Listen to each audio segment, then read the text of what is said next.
Good morning, all.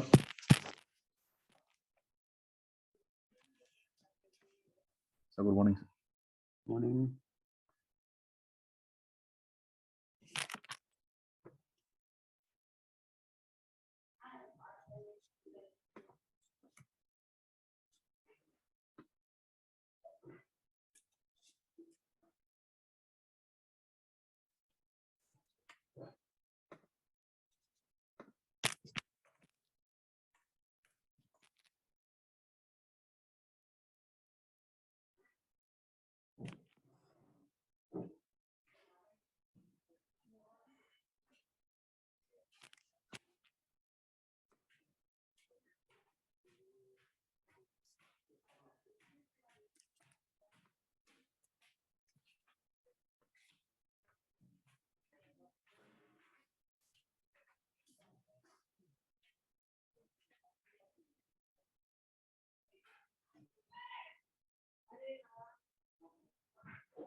Okay, so let's start the discussion.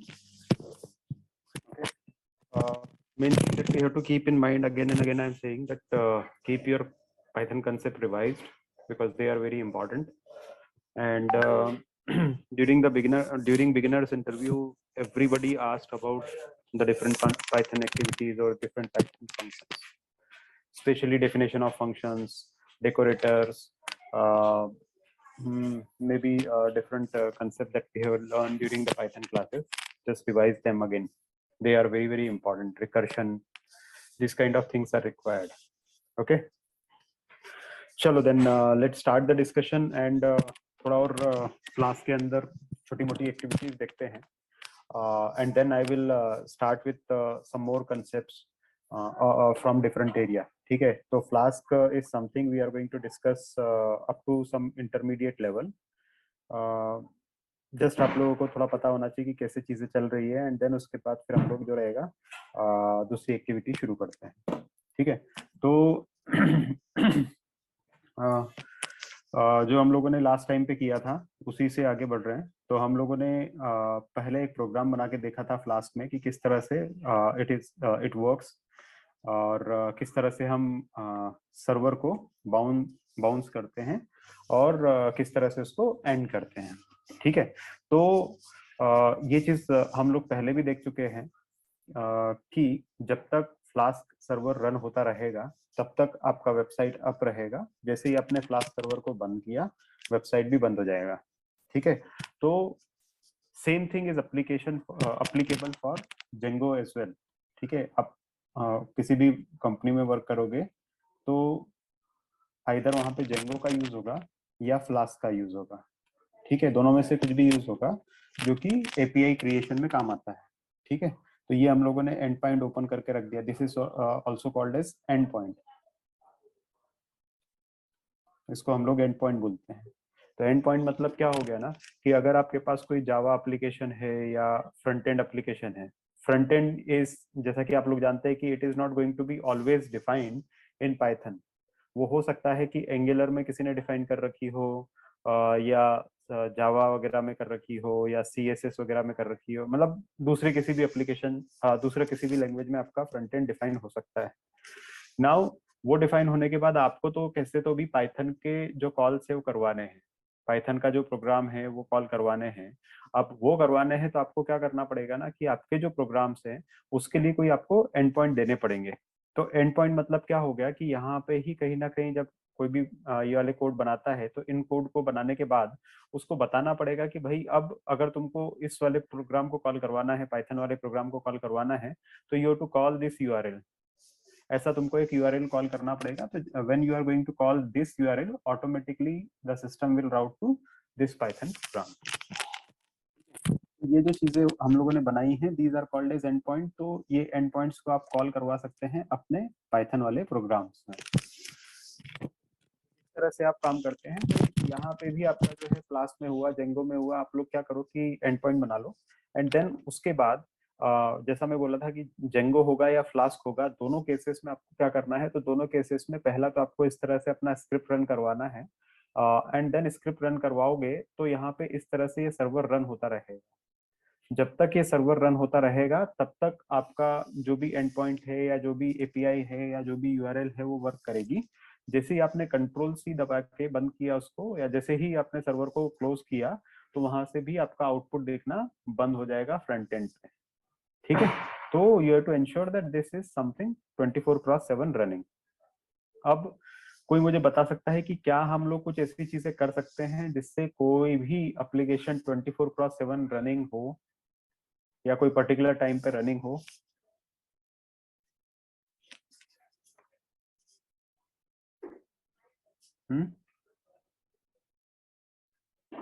Linux में specially होता है, Unix में, लाइनेक्स में आप लोग क्या करते हैं, वहां पे बनाते हैं क्रॉन जॉब। ठीक है, कोई जानता है क्रॉन जॉब क्या होता है?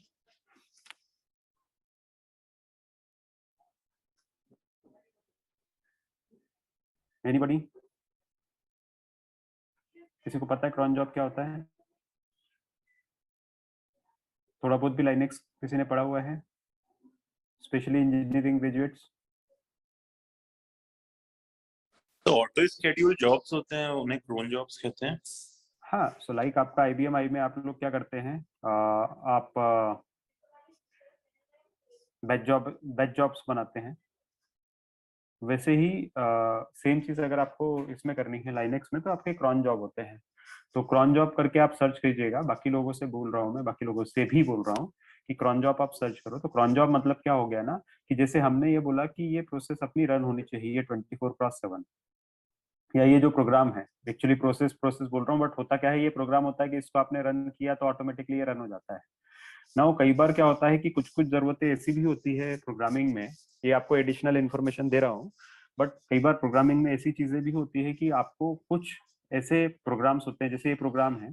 अब ये प्रोग्राम हमको कुछ ऐसी जरूरत है कि दिन में 3 बजे 2 बजे रन हो, या दिन में 3 बजे रन हो, देन आफ्टर दैट दिन में आई मीन इवनिंग 7 o'clock ही रन हो, देन इवनिंग 12 o'clock रन हो, I mean night 12 o'clock run हो, and early morning 5 o'clock run हो। ऐसा भी कुछ जरूरत हो सकती है। जैसे सपोज आपने क्या करा कि डेटा का बैकअप वाला कोई जॉब है, अब बैकअप का कोई जॉब है, डेटा का बैकअप लेना है। अब डेटा का बैकअप लेना है तो आपने एग्री किया कि भाई डेटा का बैकअप हम क्या करेंगे कि दिन में 4 बार लेंगे। एक जो लेंगे सुबह 5 बजे लेंगे, फिर उसके बाद लेने के बाद ऑफ कोर्स 5 बजे से लेके 10-11 बजे तक कोई एक्टिविटी नहीं होती क्योंकि ऑफिस बंद रहते हैं। फिर 10 बजे से एक्टिविटी शुरू होती है, लोग आते हैं और अपना काम करना शुरू करते हैं, तो 2-3 बजे तक अच्छा खासा वो काम कर देते हैं, तो हमको वो वाला एक कट लेना है। फिर उसके बाद 3 बजे से लेकर 7 बजे तक फिर बाकी लोग काम करते हैं काफी, और उसमें भी काफी सारा डेटा इकट्ठा हो जाता है, तो वो भी एक कट लेना है। और फिर उसके बाद 12 बजे वाला लेना है। मतलब ऐसा आप लोगों ने म्यूचुअली डिसाइड किया कि भाई ये 4 टाइम है जिसमें हम लोग डेटा का बैकअप लेना चाहते हैं।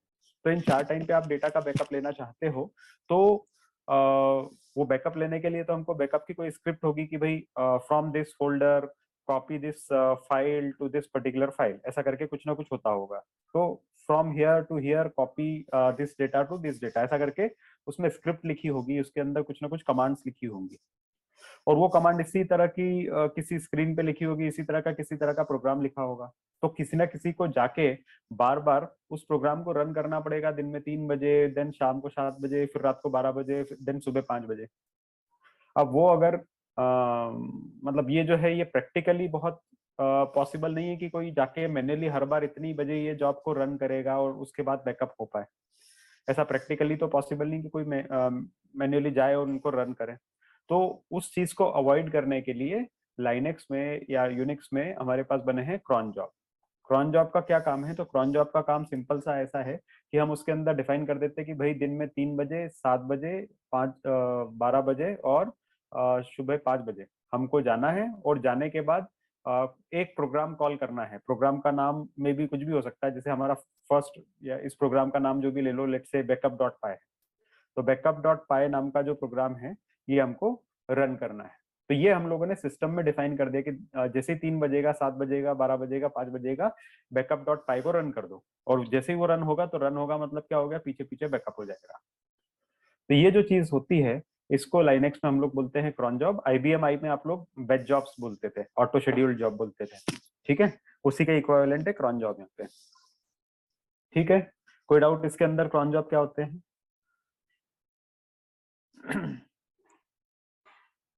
कोई डाउट?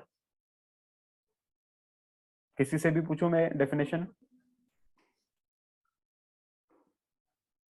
सो मेनली मतलब जो बैकअप है उसी के लिए इस्तेमाल होता है। नहीं, सिर्फ बैकअप के लिए नहीं होता, मैं वही बता रहा हूँ। ये मैंने एक एग्जांपल लिया कि बैकअप के लिए भी हो सकता है, बट कुछ और भी एक्टिविटी हो सकती है। बैकअप का एक एग्जांपल लिया है मैंने कि भाई आपको कोई एक ऐसा प्रोग्राम है, कोई ऐसा प्रोसेस है जिसको अलग अलग टाइम पे रन करना है, और वो रन होता है और खत्म हो जाता है। इसके जैसा नहीं कि भाई रन होता रहता है जब तक आप मैन्युअली खत्म नहीं करोगे। वो रन होता है, खत्म हो जाता है, रन होता है, खत्म हो जाता है। ऐसे कुछ हमारे पास प्रोग्राम भी होते हैं, जरूरी थोड़ी कि 24/7 रन होते रहेंगे। तो ऐसे प्रोग्राम्स को जाके मैन्युअली आप लोग स्टार्ट करें, वैसा पॉसिबल नहीं होता हर बार। तो उसके लिए हम लोग क्या करते हैं, शेड्यूलिंग के लिए क्रॉन जॉब का यूज करते हैं। ठीक है, समझ आया? Yes sir. जरूरी नहीं है वो बैकअप के ही हो, वो कुछ भी काम हो सकता है। अब आप कोई भी बिजनेस सिनेरियो समझो, मुझे अभी बैकअप एकदम से क्लिक किया, ध्यान आया, तो मैंने वो बता दिया। ठीक है, चलो, तो ये क्रॉन जॉब होता है और इस तरह का यूज इसके अंदर हो सकता है। ठीक, अब इसके बाद भी कई बार ये वाली जो चीजें हैं ये रनिंग होना चाहिए, 24/7 रन होते रहना चाहिए। ये भी हमारे पास है। तो इसके लिए क्या होता है ना कि जैसे मैंने आपको बताया था कि फ्रंट एंड पे ये जो सर्वर्स होते हैं, जैसे जो फ्लास्क है, तो फ्लास्क नॉर्मली जो रहता है वो टॉमकेट, टॉमकेट नाम का एक सर्वर होता है जिसको बोलते हैं वेब सर्वर। तो वेब सर्वर मतलब क्या हो गया ना कि वो सर्वर जो वेबसाइट वगैरह को और जो अपना फ्रंट एंड है उसको एड्रेस करेगा या उसको हैंडल करेगा। तो वो टॉमकेट सर्वर होता है नॉर्मली कई जगह पे। और ये टॉमकेट सर्वर भी 24/7 रनिंग रहता है हर ऑर्गेनाइजेशन में। अब वो कैसे रन होता है, कौन रन करता है, उस अपने को झंझट में नहीं जाना है। बट मैं आप लोगों को इन्फॉर्मेशन के लिए दे रहा हूँ ताकि जब भी आप किसी से बात करेंगे टेक्निकल पर्सन से, तो आपको ये सब चीजें याद रहती है। ये तो कहीं ना किसी दिमाग में किसी न किसी कोने में दिमाग के वो आपके पास रहे। तो टॉमकेट सर्वर क्या होता है, तो इस पे पूरा फ्रंट एंड एप्लीकेशन हमारा नॉर्मली रन होता रहता है। तो अगर हमारी वेबसाइट डाउन हो गई तो लोग टॉमकेट सर्वर को चेक करने का बोलते हैं। तो टॉमकेट सर्वर मतलब वेब सर्वर होता है, और यही सर्वर जो रहता है ये हमारे बैकएंड सर्वर से इंटरेक्ट करता है। ठीक है, बैकएंड सर्वर मतलब अपने पाइथन वगैरह का जो साइट का जो काम रहता है उससे ये इंटरेक्ट करता है। मतलब जितनी भी वेबसाइट के ऊपर बटन वगैरह रहेंगे और उसको बटन को कोई क्लिक करेगा, तो जैसे ही बटन को क्लिक किया तो पीछे का जो प्रोसेस होती है यहाँ पे कॉल हो जाती है।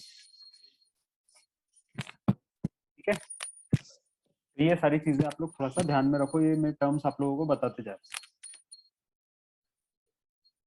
क्लियर? अब इसके बाद अगली चीज हमारे पास क्या है, तो हम लोगों ने ये वेब सर्वर को रन करके रखा था और रन हो रहा था जब तक, तब तक चल रहा था। जैसे ही बंद हुआ तो वेबसाइट भी यहाँ पे बंद हो गई। ये अगर फ्लास्क में आपने बनाई है। अगर आपने वेबसाइट किसी और लैंग्वेज में बनाई है जैसे एंगुलर वगैरह में, तो फिर आपको इतना टेंशन नहीं रखना है। बट यस, जब भी आपको पाइथन एप्लीकेशन रन करवानी है, पाइथन एप्लीकेशन रन करवानी है, पाइथन एप्लीकेशन रन करवानी मतलब क्या हो गया कि आपका फ्रंट एंड तो मान लो एंगुलर या किसी और चीज में बना हुआ है, बट उसके बाद भी आपके मशीन लर्निंग मॉडल जो रहेंगे वो तो है ना। अब मशीन लर्निंग मॉडल जो है आपने इस तरह से फ्लास्क के थ्रू एक्सपोज कर रखे हैं, ये फ्लास्क है। तो फ्लास्क एप्लीकेशन के थ्रू आपने क्या कर रखा है, एक्सपोज करके रखे हैं फ्रंट एंड को। मतलब फ्रंट एंड पे अगर कोई भी एक बटन दबाएगा कि भाई इवोल्यूएट माय प्रोफाइल, मेरा प्रोफाइल देखो, मेरे को लोन चाहिए, तो प्रोफाइल के लिए इवोल्यूएट बटन जैसे ही आया, जैसे ही किसी ने इवोल्यूएट बटन दबाया तो अपना एमएल मॉडल के ऊपर आना चाहिए कंट्रोल। अगर यहाँ पे आपको कंट्रोल चाहिए तो इसके लिए ये जो आपका मॉडल है वो 24/7 रन होते रहना चाहिए।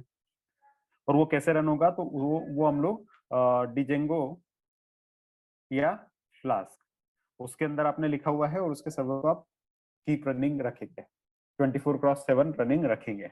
ठीक है, तो अगर कभी ऐसा होता है कि भाई जैसे किसी ने वॉलेट का बटन दबाया और आपको यहाँ पे रिप्लाई कुछ भी नहीं आ रहा है, सर्वर डाउन दिखा रहा है, तो फिर आपके पास सीधी सीधी सी बात समझ में आ गई कि कहीं ना कहीं आपको ये चेक करना है कि आपका जेंगो सर्वर या फ्लास्क सर्वर रन हो रहा है या नहीं हो रहा है। अगेन बता दूं कि फ्लास्क में जैसे आपने कोडिंग करी है,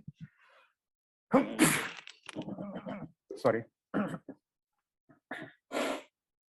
फ्लास्क में जैसे आपने यहाँ पे कोडिंग करी है वैसे ही आप लोग यहाँ पे जेंगो में कोडिंग कर सकते हैं।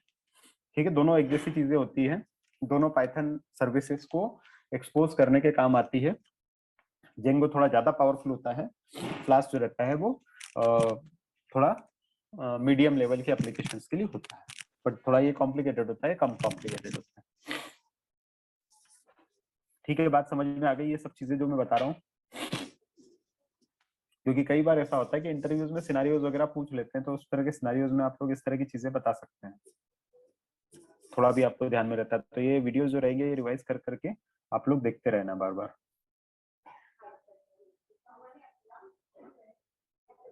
ठीक है, बट स्पेशली आपको जो ध्यान रखना है वो किस पे रखना है मैं बार बार बता चुका हूँ आप लोगों को। स्पेशली आपको अभी पाइथन प्रोग्रामिंग पे बहुत ध्यान रखना है, ठीक है। और एमएल के जो बेसिक कंसेप्ट है उसके अंदर जार्गन्स का यूज करना है, टेक्निकल जार्गन्स, मतलब लैंग्वेज का, टेक्निकल लैंग्वेज का काफी यूज करना है, तो आपको काम आएगा। ठीक है, तो ये हम लोगों ने कल किया था। अब इसके बाद आगे बढ़ते हैं, आज एक और प्रोग्राम बना के देखते हैं और चेक करते हैं कि और कौन कौन सी चीजें हमारे काम की होती है। ठीक है, तो अब एक और पैरामीटर यहाँ पे होती है, जैसे हम लोगों ने क्या किया था, क्विक रिवीजन की। हम लोगों ने सबसे पहले फ्लास्क जो हमारा पैकेज था, उस फ्लास्क पैकेज से फ्लास्क वाला जो फंक्शन है उसको इंपोर्ट किया था। फिर मैंने ये बताया था कि आपको ये जो चीज होती है, ये वाली जो लाइन होती है, ये हर बार देके रखनी है, और ये वाली चीज भी हर बार देके रखनी है। ठीक है, अब अब क्या हुआ कि यहाँ पे आपने दो ऐप राउट डिफाइन किए हैं। पहला वाला तो हमारा होम पेज था जिसमें हम लोग सिंपल सा हेलो वर्ल्ड लिख रहे हैं, ठीक है। और दूसरा वाला आपने लिया हाय, और उसके अंदर आपने सिर्फ लिख दिया हाय, ठीक है, ये हाय वर्ल्ड लिखा और इसको रन किया। जब इसको आप रन करेंगे तो ये देखो ये रन हो गया है। पहले मैं इसका डेमोन्स्ट्रेशन दिखा देता हूँ कि ये रन हो रहा है या नहीं हो रहा है।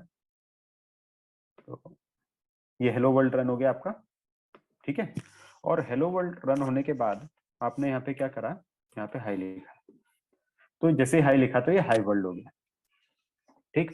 अब आपने ये सब चीजें तो कर दी, करने के बाद आपको समझ में आया नहीं यार मुझे यहाँ पे एक फंक्शन और चाहिए था, एक फंक्शन, सॉरी इसको मैं थोड़ा बाउंस कर देता हूँ फिर से, और फिर से रन करता हूँ। हाँ, तो यहाँ पे हमारे पास हाई वर्ल्ड है और इसको हटा देंगे तो हेलो वर्ल्ड भी है, ठीक है। अब आपको बाद में समझ में आया नहीं यार मुझे यहाँ पे एक फंक्शन और चाहिए, और इस फंक्शन में हमको क्या चाहिए था, या यही वाला हमारा जो फंक्शन है, लेट्स से हाई वर्ल्ड जो हमने लिखा है, ये हाई वर्ल्ड बराबर से नहीं लिखा है, इसको थोड़ा सा और लिखना चाहिए था, तो अपने को ऐसा लिखना है, हेलो वर्ल्ड व्हाट्सएप, ऐसा करके लिखना है आपको। मतलब थोड़ा सा कुछ चेंजेस करने हैं इसी फंक्शन के अंदर। तो आपने फंक्शन में चेंजेस कर दिए। अब जैसे ही आपने यहाँ के चेंजेस किए और हाई वाले को जब आप कॉल करोगे तो देखो क्या होता है। आपने हाई वाले को कॉल किया तो स्टिल जो हमारे पास जो मैसेज आ रहा है वो पुराना ही आ रहा है, जबकि आपने यहाँ पे चेंजेस कर दिए हैं। तो कोड में आपने चेंजेस कर दिए, बट कोड में चेंजेस करने के बाद भी यहाँ पे जो हमारे पास मैसेज आ रहा है वो पुराना ही आ रहा है। आप देख लो मैं बार बार रिफ्रेश कर रहा हूँ तो भी पुराना मैसेज ही आ रहा है। मतलब ये जो भी आपने यहाँ पे चेंजेस किए थे वो यहाँ पे डायरेक्टली रिफ्लेक्ट नहीं कर रहे हैं, ठीक है। तो आपको ये चेंजेस जो आपने किए हैं इसको यहाँ रिफ्लेक्ट करवाने के लिए क्या करना पड़ेगा, कोई बता सकता है? अपना सर इसको रीस्टार्ट करना पड़ेगा एक बार। रीस्टार्ट करना पड़ेगा, उसके लिए स्पेशल टर्म है जिसको बोलते हैं बाउंस करना पड़ेगा। तो सर्वर को बाउंस करना पड़ेगा। बाउंस करना पड़ेगा मतलब क्या करना पड़ेगा कि ये जो चल रहा है इसको कंट्रोल सी। कंट्रोल सी से पहले रोको, और रोकने के बाद फिर इसको रीरन करो। जैसे ही आप रीरन करोगे और फिर इसको रिफ्रेश करोगे तो आप देखो ये आ गया व्हाट्सएप, ठीक है। तो ये जो प्रोसेस होती है इसको बोलते हैं सर्वर बाउंस करवाना, सर्वर बाउंस करवाना। तो आपको सर्वर बाउंस करवाना पड़ा चेंजेस के लिए, ठीक है। अब कई बार ऐसा होता है कि यार आप, ये तो प्रोडक्शन ग्रेड एनवायरनमेंट की बात आ गई कि उसके अंदर ठीक है आप सर्वर वगैरह बाउंस करवा लो, क्योंकि जो भी चेंजेस होते हैं वो वंस अपॉन अ टाइम होते हैं, या कभी कभार वाले होते हैं कि भाई आपने एक रिलीज कर दिया और उसके अगले एक हफ्ते बाद या 2 हफ्ते बाद फिर से हम कुछ नया कोड चेंजेस लाके करने वाले हैं, तो कोड चेंजेस जो आपने प्रोडक्शन पे कर दिए हैं उसके 2-3 हफ्ते बाद या फिर मे बी 1 महीने बाद अगला चेंजेस करोगे, यानी बहुत कम चेंजेस होते हैं, हर 2-3 हफ्ते में एक बार या 1 महीने में एक बार होता है, तो उसके अंदर सर्वर बाउंस करवाना आपको चलता है, ठीक है। बट कभी कभी क्या होता है कि आप डेवलपमेंट एनवायरनमेंट पे काम कर रहे हो, आप डेवलपमेंट एनवायरनमेंट पे काम कर रहे हो तो आपने कोड लिखा और चेक किया, फिर बोले नहीं नहीं इसके अंदर ऐसा होना चाहिए, तो फिर बार बार वापस से आपको जाना पड़ेगा, सर्वर को बाउंस करवाना पड़ेगा, फिर आपने वापस कुछ चेंजेस किए। जब आप डेवलपमेंट एनवायरनमेंट करते हो तो चेंजेस आपको बहुत बहुत फ्रीक्वेंटली करने पड़ते हैं, बार बार करने पड़ते हैं कि नहीं यार ये नहीं जम रहा है, इसके अंदर थोड़ा ये चेंज कर दो, चलो ये पैरामीटर की वैल्यू ये चेंज कर देंगे तो क्या होगा। तो जब आप ऐसा करते हो तो बार बार सर्वर बाउंस करना थोड़ा सा ओवरहेड हो जाता है यार, कि कौन इतना सर्वर बार बार बाउंस करेगा। तो उसके लिए हम लोग क्या करते हैं कि एक पैरामीटर का यूज करते हैं which is called as debug is equal to true, जो कि यहाँ पे f.run में हम लोग लिखते हैं, ठीक है। अब इसको मैं यहाँ पे क्लोज करता हूँ पहले तो सर्वर को, और f.true मैंने यहाँ पे डाला, और सबसे पहले मैंने वापस पुरानी वाली बात पे आता हूँ मैं, कि अभी मैंने हाई वर्ल्ड से शुरू किया है, ठीक है, और रन करता हूँ, ठीक है। जैसे मैंने यहाँ पे रन किया तो फिलहाल तो हमारे पास हाई वर्ल्ड यहाँ पे आना था क्योंकि आपने सर्वर को बाउंस किया है। अब मैंने यहाँ पे आके फिर से लिखा, और अब मैं बाउंस नहीं कर रहा हूँ सर्वर को, ठीक है, और यहाँ पे चेंजेस कर दिया। जैसे यहाँ पे चेंजेस की ओर रिफ्लेक्ट किया तो ये चेंजेस यहाँ पे रिफ्लेक्ट क्यों नहीं हो रहे, debug is equal to true, save नहीं किया, सेव नहीं किया क्या, हाँ सेव नहीं किया था, करेक्ट। ये देखो जैसे मैंने कंट्रोल एस से सेव किया था, दैट्स नॉट, मैंने यहाँ पे चेंजेस किए और चेंज करने के बाद मैंने सेव का बटन नहीं दबाया था, जैसे मैंने सेव किया और सेव करने के बाद जैसे मैंने ये किया तो ये आ गया यहाँ पे, ठीक है। तो ये जो रहता है ये debug is equal to true का यूज होता है। क्लियर हो गया कि क्यों debug is equal to true होता है, इसमें कोई डाउट है?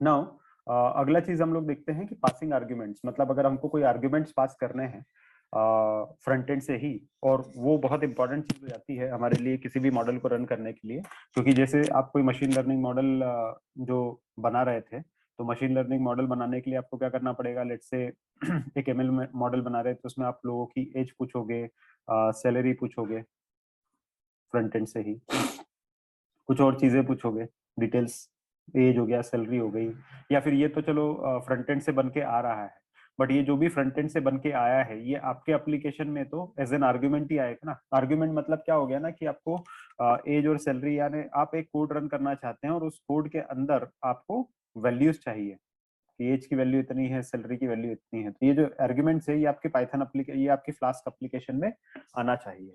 तो ये जो आर्ग्यूमेंट्स है ये आपके फ्लास्क एप्लीकेशन में कैसे एक्सेप्ट होते हैं ये मैं थोड़ा आप लोगों को बताता हूँ यहाँ पे। तो उसके लिए आपको क्या करना है ना, सिंपल से आपका सेम ऐप को यूज करना है, और ये ऐप को यूज करने के बाद यहाँ पे तो हमने होम पेज बनाया जिसके अंदर सिंपल सा हेलो वर्ल्ड लिखा हुआ है। अब ये जो सिंपल सा हेलो वर्ल्ड लिखा है ये तो हमारा होम पेज है। अब यहाँ पे हम लोग क्या चाहते हैं कि यहाँ पे लोग जो रहेगा, अगर ऐसा लिखते हैं तो हेलो वर्ल्ड लिखा हुआ आएगा, बट अगर यहाँ पे हम लोगों ने लिख दिया हेलो, और हेलो लिखने के बाद हमको किसी का नाम यहाँ पे शो करना है, तो उसका नाम यहाँ पे लिखा हुआ आए, मतलब जैसे हेलो वाले एक और ले लेते हैं, चलो एक प्लेन वाला, यहाँ पे सिंपल सा हेलो है,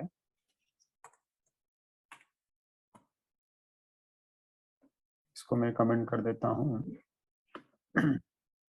या उससे बेटर ये होगा कि यहाँ पे मैं हेलो लिख देता हूँ, ठीक है। तो हेलो लिखा तो हेलो वर्ल्ड आना चाहिए, बट हेलो के आगे अगर किसी ने कुछ नाम भी पास किया हुआ है, नेम पास किया हुआ है, तो क्या आना चाहिए, तो फिर उसका कस्टमाइज मैसेज आना चाहिए कि भाई नेम हमारे पास आया है, तो हमको लिखा हुआ आना चाहिए hello and then whatever be the name is, ठीक है। तो वो कैसे हम लोग कर सकते हैं, तो वो करने के लिए हमने क्या किया है कि यहाँ पे जो भी यूआरएल था वो लिखा, और उसके बाद जो भी नेम है उस नेम को यूज किया, जिस भी नेम का था, जैसे हेलो विजय, अगर ऐसा कुछ हम लोगों ने लिखा है तो यहाँ पे नेम आएगा और यहाँ पे लिखा आएगा हेलो, एंड देन यहाँ पे हम ये बता रहे हैं कि यहाँ पे एक स्ट्रिंग आने वाली है, there is going to be a string, और वो स्ट्रिंग कौन सी है, तो यहाँ से हम लोग उस स्ट्रिंग को अपेंड कर रहे हैं कि वो नेम नाम की स्ट्रिंग है जो यहाँ पे जाके रिप्लेस होगी, तो हमको लिखा हुआ आ जाएगा हेलो विजय, अगर वो नेम में विजय लिखा है, कुछ और लिखा है तो वैसा हम लोगों को दिखने लग जाएगा। ठीक है, तो पहले मैं ये रन करके दिखाता हूँ आपको एंड देन कुछ और चीजें देखते हैं। तो पहले मैंने सर्वर को स्टॉप किया एंड देन री रन किया। ठीक है, अभी यहाँ पे देखो अगर मैं इसको हटाता हूँ और अपना होम यूआरएल पे आते हैं, तो होम यूआरएल पे हम लोग जैसे ही आए, ये होम यूआरएल पे आए तो यहाँ पे आ रहा है नॉट फाउंड। कोई बता पाएगा नॉट फाउंड क्यों आ रहा है होम यूआरएल पे? एरर मैसेज क्यों आ रहा है? कोड में देख के बता दो, कुछ गड़बड़ है क्या?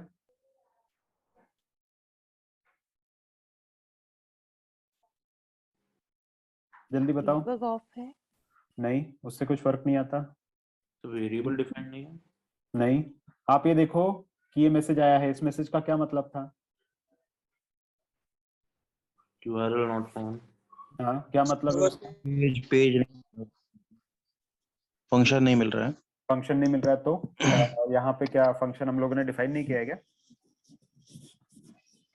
आई थिंक हमने हेलो ऐड किया है, तो वहाँ पे हमें हेलो देना पड़ेगा करेक्ट। स्लैश लेके। यहाँ पे सिंपल स्लैश वाला फंक्शन नहीं है, प्लेन स्लैश वाला नहीं है, मतलब होम वाला पेज आपने डिफाइन ही नहीं किया है, इसलिए वो मैसेज आ रहा है आप लोगों को। तो यहाँ पे होम वाला सेक्शन आपको डिफाइन करना रहेगा, पर्पसली मैंने वो हटा दिया था। ठीक है, इसलिए आ रहा है, तो that is a valid message. खैर हम लोगों को चिंता करने की जरूरत नहीं है क्योंकि वो आना ही था यहाँ पे, तो गलत नहीं कुछ भी। तो हेलो लिखते हैं, ये क्या हुआ? 56 कहाँ से आ गया यहाँ पे?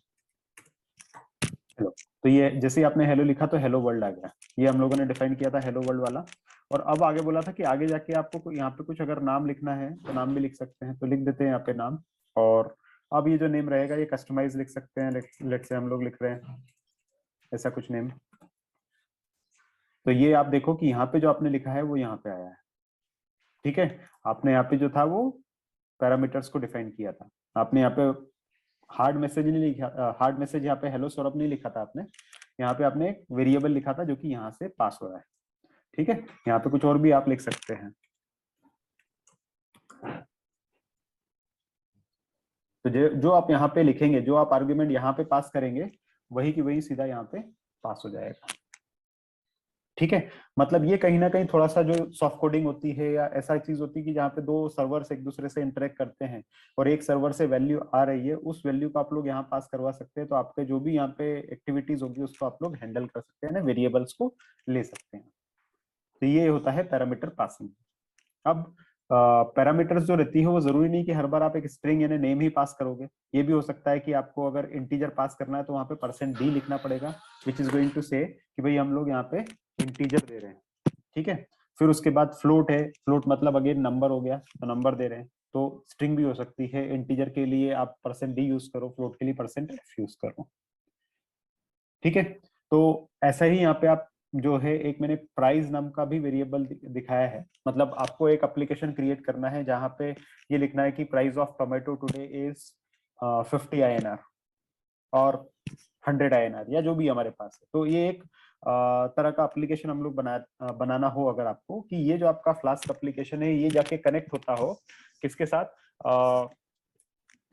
जैसे बहुत सारी हमारे पास लेट्स से मनी कंट्रोल वगैरह आपने लिया। मनी कंट्रोल एक वेबसाइट होती है जिसके ऊपर शेयर प्राइसेस दिखते हैं। ठीक है, मनी कंट्रोल एक वेबसाइट है जिसपे शेयर प्राइसेस दिखते हैं, और इसी के ऊपर आप लोग लेट्स से टाटा मोटर्स का प्राइस जो है आज का वो आप देखना चाहते हैं। तो आज का टाटा मोटर्स का प्राइस हमारे पास इतना है समथिंग, सॉरी सेंसेक्स का है। टाटा मोटर्स का प्राइस जो रहेगा, या लेट्स से सेंसेक्स का आपको प्राइस दिखना है, तो सेंसेक्स का प्राइस इतना है, यहाँ पे ये वेबसाइट में दिख रहा है। ठीक है, अब इस वेबसाइट पे आपको दिख रहा है कि सेंसेक्स का प्राइस इतना है, निफ्टी इतना चल रहा है, निफ्टी बैंक इतना चल रहा है, ये इतना चल रहा है। अब आपको एक कोई वेब एप्लीकेशन बनानी है जिसके अंदर यूजर सिर्फ जाए और जाने के बाद जो भी एक इम्पोर्टेंट जितनी भी हमारे पास शेयर्स है उनके प्राइस समराइज होके दिखने लग जाए। अभी यहाँ पे देखने में थोड़ा सा सब मैसी दिख रहा है। ठीक है, और इसके अंदर बहुत सारी इंफॉर्मेशन है। आपको एक एप्लीकेशन बनाना है जो कि स्पेसिफिक हो सिर्फ पर्टिकुलर सेंसेक्स, निफ्टी, बैंक और मिड कैप वगैरह इन सब चीजों के ऊपर में। मतलब आपको सिर्फ यही 4 प्राइजेस दिखाने हैं और उसके साथ में कुछ लॉजिक होगा।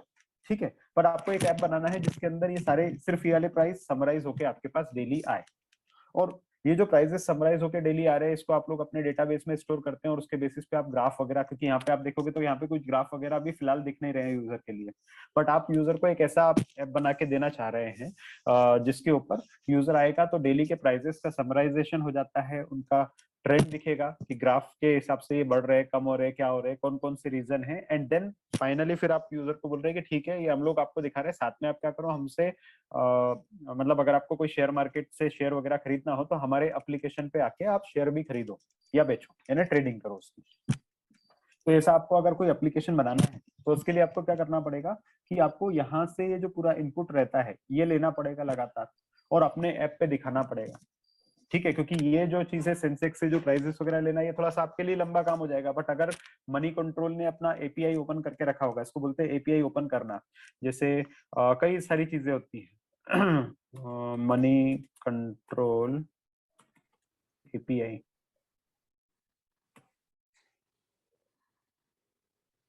फॉर डेवलपर, ऐसा आप लोगों को ढूंढना है। तो यहाँ पे आपने डेवलपर्स के लिए एपीआई ढूंढी, IBM.com की मनी कंट्रोल की है, इसकी एपीआई शायद हमारे पास अवेलेबल नहीं है, बट क्या होता है ना कि हर वेबसाइट का एपीआई अवेलेबल होता है और उसका एपीआई डेफिनेशन होता है, मतलब अगर उस वेबसाइट ने अपनी एपीआई को ओपन करके रखा है, ओपन टू मार्केट करके रखा है कि यार मेरा जो भी डिटेल है वो कोई और यूज कर सके, ऐसा अगर उसने करके रखा है developers.com करके, मनी का एक बार फिर से रीचेक कर लेता हूँ अगर इन लोगों ने ओपन करके रखा है, नहीं कर रखा है इन लोगों ने डेवलपर्स के लिए, बट नॉर्मली बहुत सारी वेबसाइट्स रहती है वो अपनी एपीआई ओपन करके रखती है, जैसे developers.twitter होगा,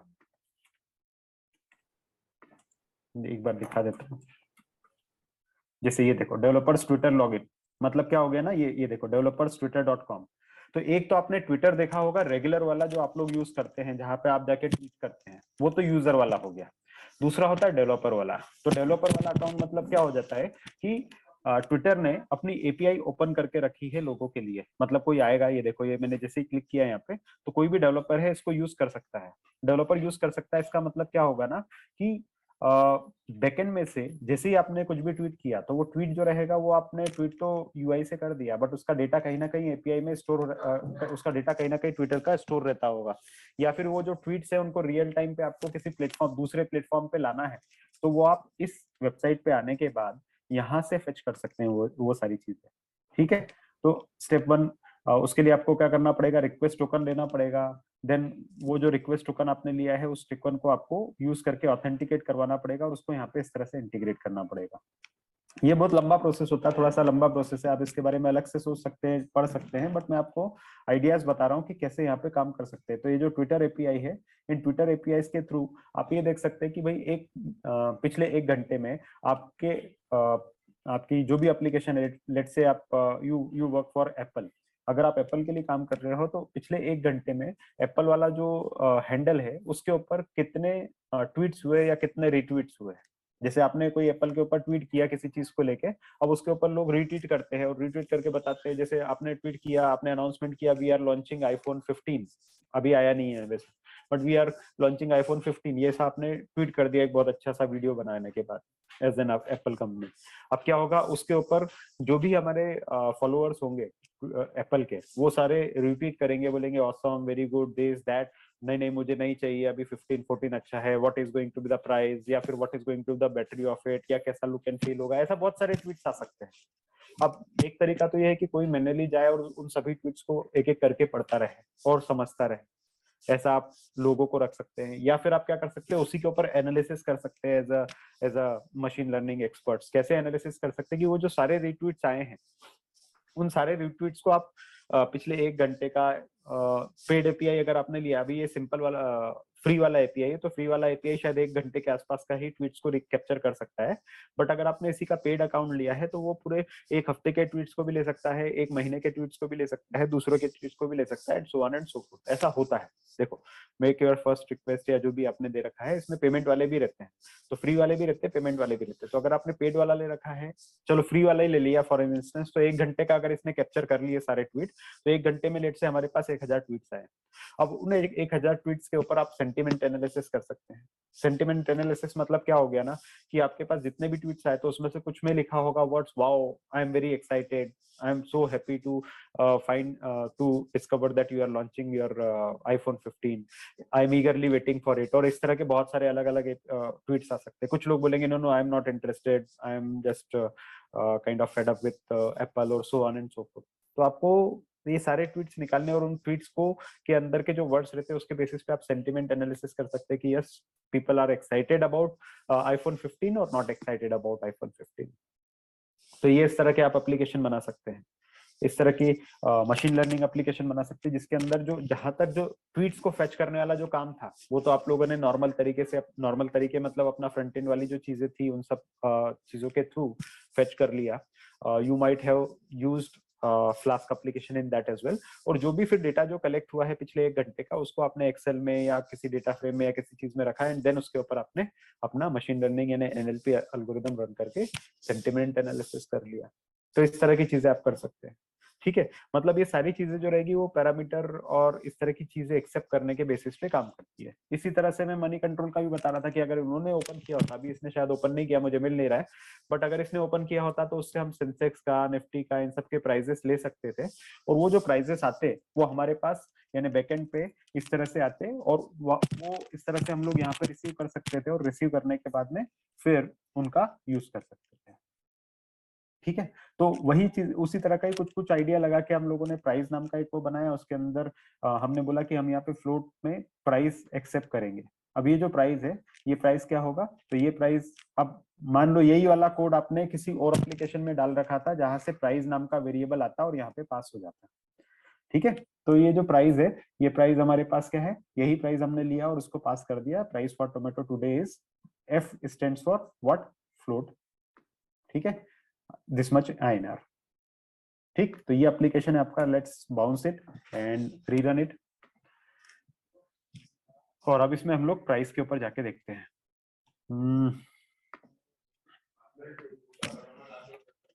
मेरा एक डाउट है, मनी कंट्रोल पे तो बहुत सारे स्टॉक्स रहते हैं, तो अगर हम किसी स्पेसिफिक स्टॉक्स पे जाएंगे तो उनको वेरिएबल हम कैसे फेच करेंगे? वो हाँ, तो उसमें बहुत सारे स्टॉक्स रहते हैं, तो ये जो फेच करेंगे ये हमको फेच नहीं करना एक्चुअली। ये वाला जो इतना सेक्शन रहता है, ये वाला जो सेक्शन रहता है, इसको हम लोग उसके कोड के अंदर डाल सकते हैं जहां पे से वो आउटपुट दे रहा है अपने को। तो ये सारे जो रहेंगे, अभी आपको 1 या 2 नहीं चाहिए, अभी तो मैं एक छोटा सा एग्जांपल बता रहा हूँ एक प्राइस का, बट ऐसे मल्टीपल प्राइजेस हो सकते हैं। उसके लिए आप डेटा फ्रेम एक्सेप्ट कर सकते हैं पूरी की पूरी, या एक अरे एक्सेप्ट कर सकते हैं। अभी तो हमने 3 ही चीज देखी, बट हो सकता है अरे भी एक्सेप्ट कर सकते हैं, तो उसके हिसाब से आप मैपिंग कर सकते हैं। वो एडवांस होता जाता है धीरे धीरे करके। मैं तो आपको बहुत बेसिक बेसिक चीजों से स्टार्ट करवा रहा हूँ, then you can advance it further. ठीक है, तो मैंने प्राइस वाला जो एपीआई था उसके ऊपर आया और यहाँ पे एक प्राइस लिखा 5.66। तो जो मैंने यहाँ पे प्राइस लिखा है वही जो था, price of tomato is this much INR। तो ये देखो ये अपने आप आ गया। अगर मैं इसको चेंज भी कर दूंगा तो ये 5.5 आ गया। इसको चेंज किया मैंने, 5.5 की जगह 6 किया, तो वैसा रिफ्लेक्ट हो जाएगा 6.0।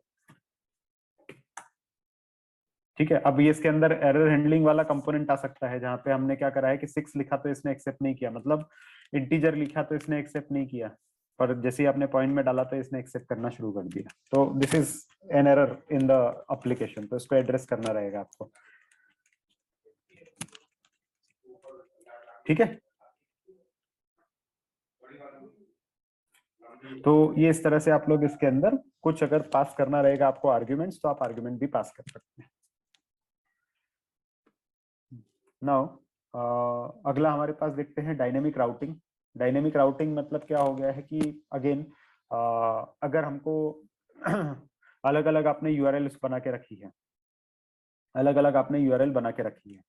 जैसे क्या होता है, अब ये यहाँ पे यूआरएल्स वाला काम हो गया, मतलब जो बटन्स वाली जो मैं बात कर रहा था उस तरह की जो चीजों से अगर आपको प्ले करना है तो वो भी आप डायनेमिक राउट कर सकते हैं। जैसे आपने क्या कर रखा है, एक यूआरएल यहाँ पे बनाई है जो कि एडमिन के लिए है, जो कि बोलता है हेलो एडमिन, ये एडमिन वाली यूआरएल है। ठीक है, और एक जो आपने बना के रखी है वो बनाई है गेस्ट नाम की, और गेस्ट नाम की जो यूआरएल बनाई है उसके अंदर आपने गेस्ट का नाम भी लिया हुआ है। ठीक है, तो ये जो गेस्ट का नाम आया है वहां पे आप लिख रहे हैं hello and then name of the guest as guest, तो हेलो सौरभ एज गेस्ट, अगर आपको ऐसा शो करना है। ठीक है, तो ये आपने दो अलग अलग यूआरएल बना के रखी है। अब दो अलग अलग यूआरएल बनाई है और दोनों अलग अलग यूआरएल बनाने के बाद आपका आइडिया ये है कि अगर कोई आता है और आने के बाद अगर उसका नाम एडमिन होता है, ऑफ कोर्स नाम एडमिन नहीं होगा बट उसके अकाउंट का नाम जो रहता है वो एडमिन होता है। जैसे कई बार होता है ना कि आप किसी एप्लीकेशन में लॉगिन करते हैं तो लॉगिन एज एडमिन और लॉगिन एज यूजर, ऐसा कुछ आता है। ठीक है, तो जब आप लॉगिन करते तो लॉगिन प्रोफाइल यूजर आईडी आपका जो रहता है, यूजर आईडी और पासवर्ड मांगता, तो यूजर आईडी में एडमिन अगर आपने यूजर आईडी लिख दिया तो वो तो एडमिन हो गया। ठीक है, बट अगर आपने यूजर आईडी में अपना नाम लिखा है तो अपना नाम लिख दिया, इसका मतलब आप एडमिन नहीं हो।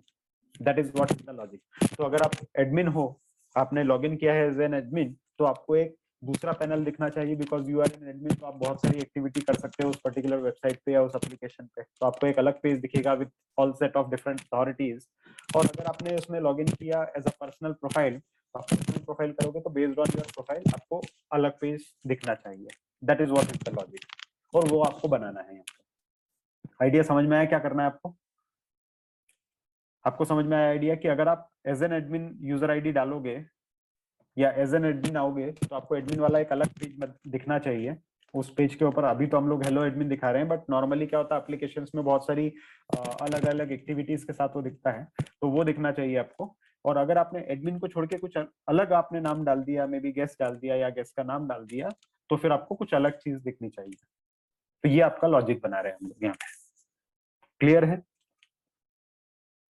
तो जो राउटिंग हो रही है इसको डायनेमिक राउटिंग हम लोग क्यों बोल रहे हैं? डायनेमिक राउटिंग इसको इसलिए कह रहे हैं हम लोग क्योंकि यहाँ पे क्या हो रहा है कि दो अलग अलग तरह के पेज काम कर रहे हैं। इफ अगर आपने एडमिन की तरह लॉग इन किया है, तो एडमिन की तरह लॉग इन करोगे तो आपको पेज नंबर अलग दिखेगा, एडमिन वाला पेज दिखेगा। और अगर आपने यहाँ पे लॉग इन किया है एज अ पर्सन, तो अगर आप पर्सन की तरह लॉग इन करोगे तो आपको एक अलग पेज दिखना चाहिए। ठीक है, तो यहाँ पे हम लोग क्या कर रहे हैं कि dynamically what ever user has entered, user ने जो एंटर किया है उसके बेसिस पे अलग वेब पेज कॉल हो रहा है। अभी जो वेब पेज की जो कॉलिंग है वो आपके जो भी वेब पेज की जो कॉलिंग है वो डिपेंड इस पे नहीं कर रही है कि अभी तक हम लोग जो वेब पेज की कॉलिंग जो थी वो कंट्रोल कर रहे थे यूआरएल के थ्रू, यानी ये जो यूआरएल हम लोग लिखते थे इसके बेसिस पे कंट्रोल हो रहा था। बट अब उसके बेसिस पे कंट्रोल नहीं हो रहा है, अब जो रह रहा है वो नेम के ऊपर कंट्रोल हो रहा है कि जो भी नेम था वो क्या डाला हुआ है, जो भी नेम डाला है उसके बेसिस पे अलग राउंडिंग हो रही है। समझे आप लोग? अभी तक तो हम लोग क्या कर रहे थे कि मैन्युअली ये चीजें चेंज करते थे और नए पेज पे आते थे, बट अब वैसा नहीं हो रहा है। अभी हमको क्या करना है कि अभी ये इसके बेसिस पे हम लोग कंट्रोल नहीं कर रहे, अभी हम लोग जो नाम एंटर करेंगे उसके बेसिस पे ऑटोमेटिकली जो भी पेज है वो कॉल हो जाएगा, रिलेवेंट पेज। ठीक है, उसको डायनेमिक राउटिंग बोलते हैं कि राउटिंग कर रहे हैं हम डायनेमिकली। तो उसके लिए मैंने दो पेजेस डिफाइन कर लिए, एक एडमिन के लिए डिफाइन कर लिया एडमिन नाम का, ठीक है, और एक गेस्ट के लिए डिफाइन कर लिया गेस्ट नाम का, जिसके अंदर हम लोग बोलेंगे हेलो गेस्ट या hello Saurabh as a guest, something like that. ठीक है, कैसे हो रहा है ये? तो उसके लिए मैंने ये तीसरा एक नया राउट बनाया, उसके अंदर यूजर नाम लिखा। अभी आप देखो यूजर मतलब यूजर आईडी, यूजर की जगह यूजर आईडी लिख देता हूं यहाँ पे तो ज्यादा क्लियर रहेगा। तो यूजर आईडी, तो यूजर आईडी आपने लिखा और यूजर आईडी के अंदर, हाँ यूजर आईडी लिखा है यहाँ पे, और यूजर आईडी के अंदर आपने क्या करा, तो यूजर आईडी के अंदर आपने लिख दिया यहाँ पे नेम। ठीक है, तो यूजर आईडी और यूजर आईडी में नेम यहाँ पे देखा। अब यहाँ पे हमने चेक किया कि भाई जो भी नेम है, अगर वो नेम इज एडमिन, अगर नेम एडमिन है तो हम लोगों को क्या करना पड़ेगा, रीडायरेक्ट करना पड़ेगा। रीडायरेक्ट मतलब हम लोग ये जो रीडायरेक्ट कमांड है ये रीडायरेक्ट कमांड यूज होती है कहीं नई यूआरएल को कॉल करने के लिए। तो रीडायरेक्ट कर रहे हैं हम लोग किसके लिए, ये हेलो एडमिन वाली यूआरएल के लिए। तो हेलो एडमिन वाली यूआरएल हमारे पास ये रही, ये हेलो एडमिन वाला फंक्शन कॉल करवा देना यहाँ से। और अगर वही उसकी जगह नेम एडमिन नहीं है, कुछ और है, कुछ भी हो सकता है, तो उसके लिए फिर हम लोगों को क्या करना है, हेलो गेस्ट वाली यूआरएल कॉल करवा देना है। तो हेलो गेस्ट वाली यूआरएल ये रही, हेलो गेस्ट वाली यूआरएल। बट हेलो गेस्ट वाली यूआरएल जो है ये एक पैरामीटर एक्सेप्ट करती है और उस पैरामीटर में गेस्ट का नाम होना चाहिए। तो गेस्ट का नाम जो रहेगा वो हमारे पास जो भी यहाँ पे नाम यूजर ने एंटर किया है वही गेस्ट के नाम में हम लोग एंटर करवा दे रहे हैं। ठीक है, तो ये इसके अंदर डायनेमिक राउटिंग का लॉजिक है। क्लियर है ये? इसमें कोई डाउट? रन करके दिखाऊं? Yes sir. चलो ये रन हुआ। अब ये रन हुआ तो उसके अंदर हम लोग देखते हैं। सबसे पहले तो इसको हटाता हूं मैं। अभी यूआरएल हमने नॉट फाउंड क्यों आ रहा है? क्योंकि हमने होम पेज डिफाइन नहीं किया है। पहले मैं एडमिन वाली दिखा देता हूँ ऐसा डायरेक्ट ही, अभी किसी चीज के बिना। तो हेलो एडमिन आता है, और गेस्ट वाली दिखाता हूँ मैं। तो गेस्ट वाली अभी है नहीं, गेस्ट वाली के साथ में सौरभ वाली जो थी, मतलब गेस्ट और उसका नाम जो रहेगा, तो hello Saurabh as a guest. ये तो अपना नॉर्मल जो भी दो यूआरएल थी, मतलब पहला एडमिन वाला मतलब मैंने डायरेक्टली ये कॉल किया फंक्शन, दूसरा वाला ये कॉल किया। अब तीसरा वाला हमारा है यूजर आईडी वाला, तो मैं यूजर आईडी वाला कॉल करके दिखाता हूँ, same URL, but that is going to change based on the parameter that we are passing.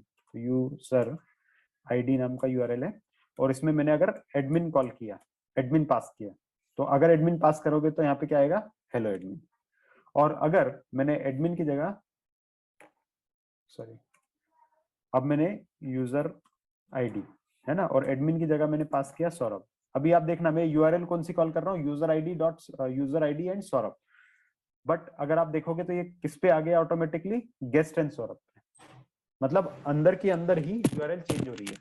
ऐसा कि ऐसे आपने आईसीआईसीआई बैंक की वेबसाइट पे भी देखा था, आई सपोज कल मैंने आपको दिखाया था, जैसे ही बटन क्लिक करते तो यहाँ की यूआरएल चेंज हो जा रही थी, तो वही यहाँ पे भी चेंज हुई है। अभी एक बार फिर से दिखाता हूँ। यूआरएल मैंने कौन सी कॉल करी है? यूजर आईडी वाली। तो जैसे मैं एडमिन वाली यूआरएल जब भी कॉल करता हूँ, तो जब आउटपुट आता है तो यहाँ पे एडमिन वाली यूआरएल जब कॉल कर रहा हूँ, यानी कोई भी एक नॉर्मल यूआरएल कॉल करता हूँ, तो जब भी ये रन होती है तो ये यूआरएल चेंज नहीं होती है, ये वही की वही रहती है, और यहाँ पे मैसेज चेंज होता है। बट अभी आप देखना, मैं यूजर आईडी वाली कॉल कर रहा हूँ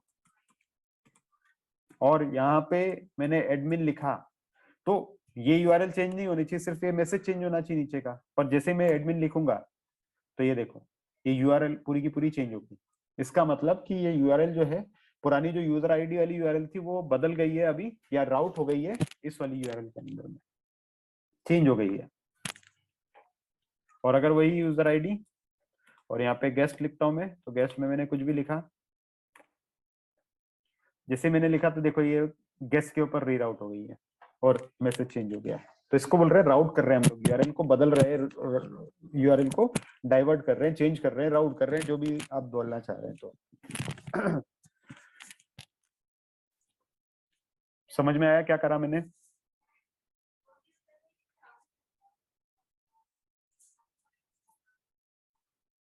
ठीक है, कोई डाउट है इसमें?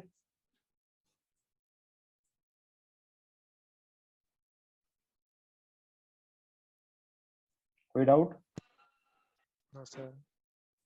ठीक है, चलो अभी अगला हम लोग देखते हैं। यहाँ पे अगर हमको गार्निशिंग वगैरह करनी रहती है, किसी को HTML आता है, तो HTML कोड अगर फ्लास्क में लिखना है तो कैसे HTML को हम लोग एम्बेड कर सकते हैं फ्लास्क के अंदर।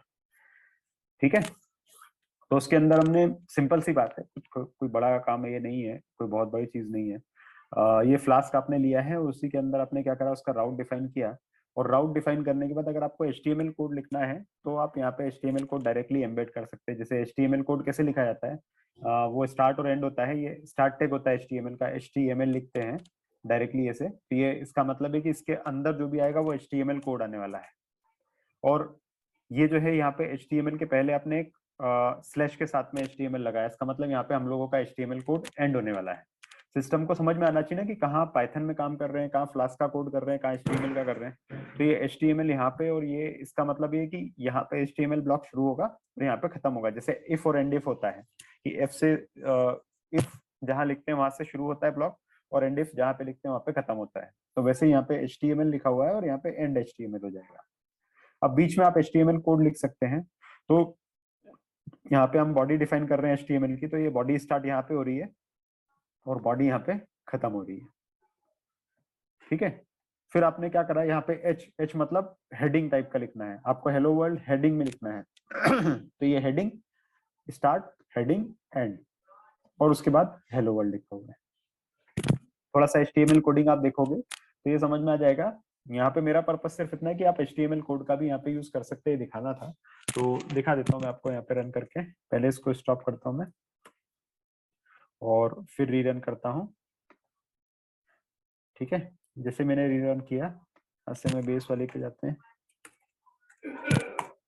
तो ये देखो ये बड़ा आ गया है। हेडिंग हम लोगों ने डिफाइन किया है ना, तो ये हेडिंग डिफाइन किया है, तो ये बड़ा दिख रहा है यहाँ। ठीक है, तो ऐसे आप कर सकते हैं। जिनको भी HTML आती है वो यहाँ पे कोड HTML वाला एम्बेड कर सकते हैं। सर यहाँ फाइल डाल सकते हैं पूरे HTML की?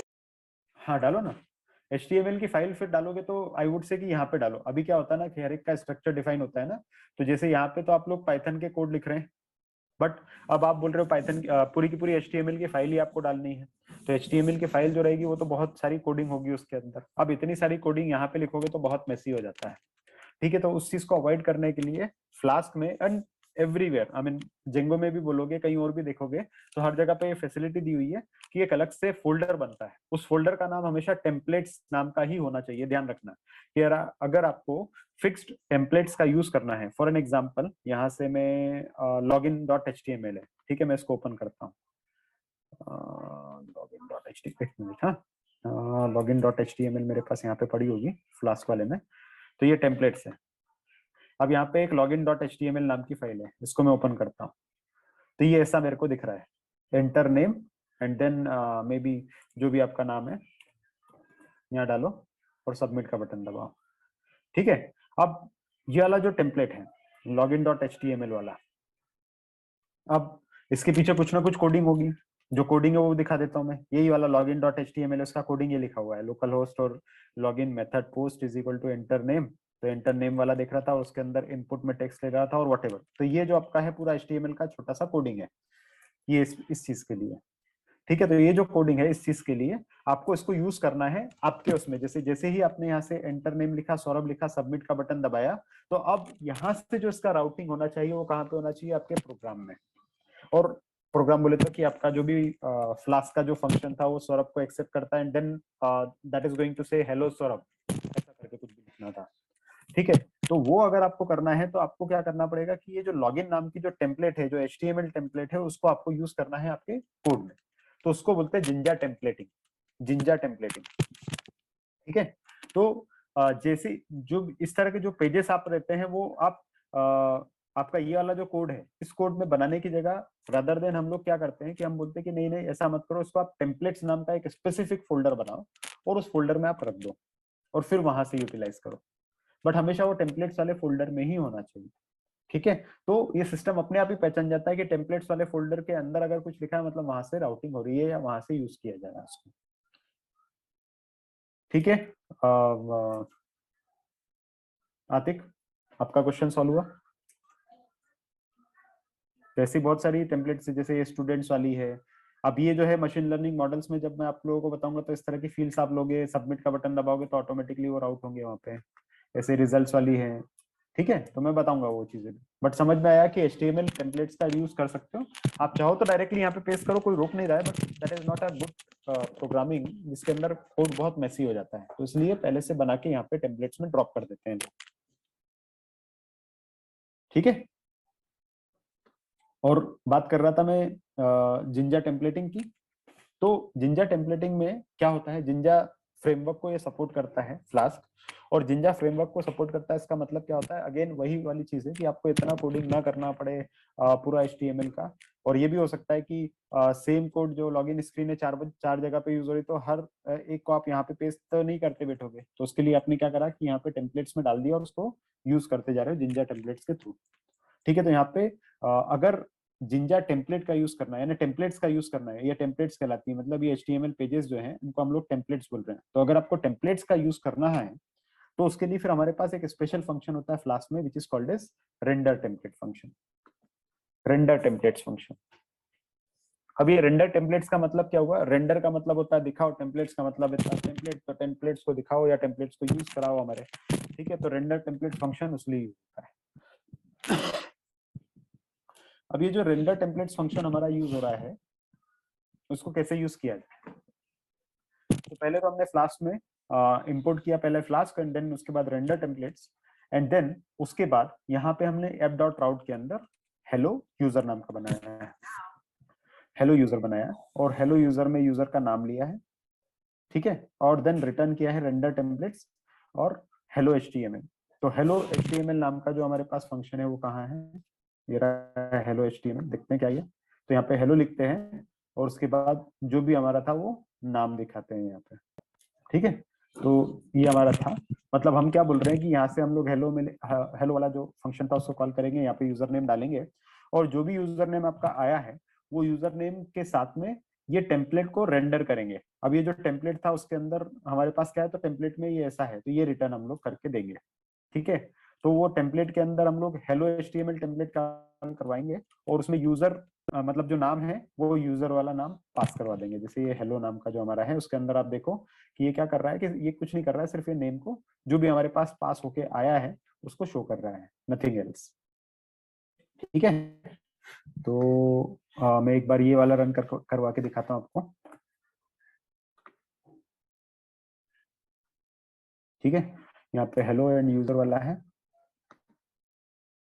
तो ये नहीं चाहिए, ये नहीं चाहिए, ये नहीं चाहिए, ये नहीं चाहिए, ये वाला है। तो यहाँ से हेलो,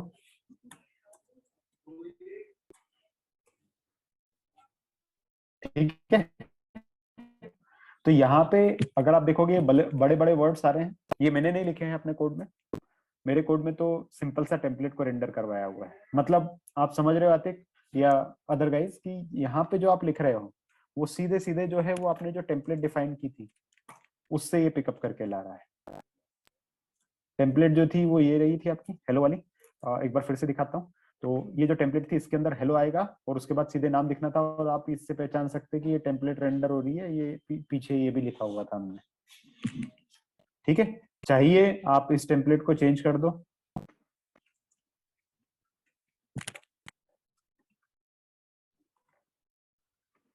ठीक है। सेव किया आपने और सेव करने के बाद इसको बाउंस करवाओ, क्योंकि आपने debug is equal to true कर, वैसे तो debug is equal to true कर रखा है, तो आई डोंट थिंक इसके अंदर बहुत ज्यादा प्रॉब्लम आनी चाहिए। Let me try it, otherwise I will rebound it. तो यहाँ पे मैंने लिखा हेलो आतिक और इसको रिफ्रेश किया, तो ये देखो, समझे। मैंने सर्वर को बाउंस नहीं करवाया था, फिर भी वो debug is equal to true के कारण ले लिया और ये जो टेम्पलेट है ये वाली टेम्पलेट का यूज करके इसने लिया है। तो hello Atiq, how are you, मैंने टेम्पलेट चेंज करी थी, कोड चेंज नहीं किया है, कोड वैसा की वैसा ही है, ये वाला कोड वैसा की वैसा ही है, इसमें कोई चेंज नहीं किया था, मैंने ये चेंज किया है, ठीक है। बात क्लियर हो गई? Yes sir. और कोई क्वेश्चन? सर सर्वर को बाउंस कैसे करते हैं? बाउंस कुछ नहीं करना, सर्वर को बाउंस मतलब क्या है, ये अपना जो चल रहा है इस पे कंट्रोल और सी दबाओ तो ये रुक गया। बाउंस मतलब क्या, रोक के स्टार्ट करना, रीस्टार्ट करना, that is what is called as bouncing the server. तो आपने रोक ओके दिया सर। और रोकने के बाद फिर यहाँ पे आए और यहाँ आने के बाद फिर से रन कर दिया, ये बाउंस हो गया सर्वर आपका। बाउंस करना मतलब क्या होता है ना कि सर्वर पहले से रन हो रहा है और पहले से जब वो रन हो रहा है तो आपने पीछे पीछे चेंज कर दिया जो कि सर्वर को पता ही नहीं उस इंस्टेंस को। तो उसका मतलब क्या होता है कि वाले इंस्टेंस को रोको और रोकने के बाद फिर से स्टार्ट कर दो ताकि जो नए चेंजेस है वो सर्वर को समझ में आ जाए, अच्छा हमने आपने पीछे से कोड चेंज कर दिया मेरा, तो मैं वो कोड को भी ले लेता हूँ, ऐसा, ठीक है। देन यहाँ पे हम लोग देखते हैं इफ एल्स वाला, अगर हमको कुछ इफ एल्स वाला टेम्पलेट यूज करना है तो कैसे यूज कर सकते हैं। तो ये हेलो वन हमारा जो है, हाँ बोलिए। सर हाँ ये हम लोग यूजुअली ऐप यूज करते हैं और जैसे राउट वाला जो फंक्शन है उसमें हाँ, हमने @ यूज किया हुआ है, ऐसे क्यों? ये समझा नहीं, कहाँ पे ये इसका बोल रहे हो आप? हाँ ये हाँ सर, हाँ @ यूज कर रहे हैं, बाकी जगह हम ऐप यूज कर रहे हैं, हाँ, तो ये अब इसका ये कुछ तो सिग्निफिकेंस है क्या?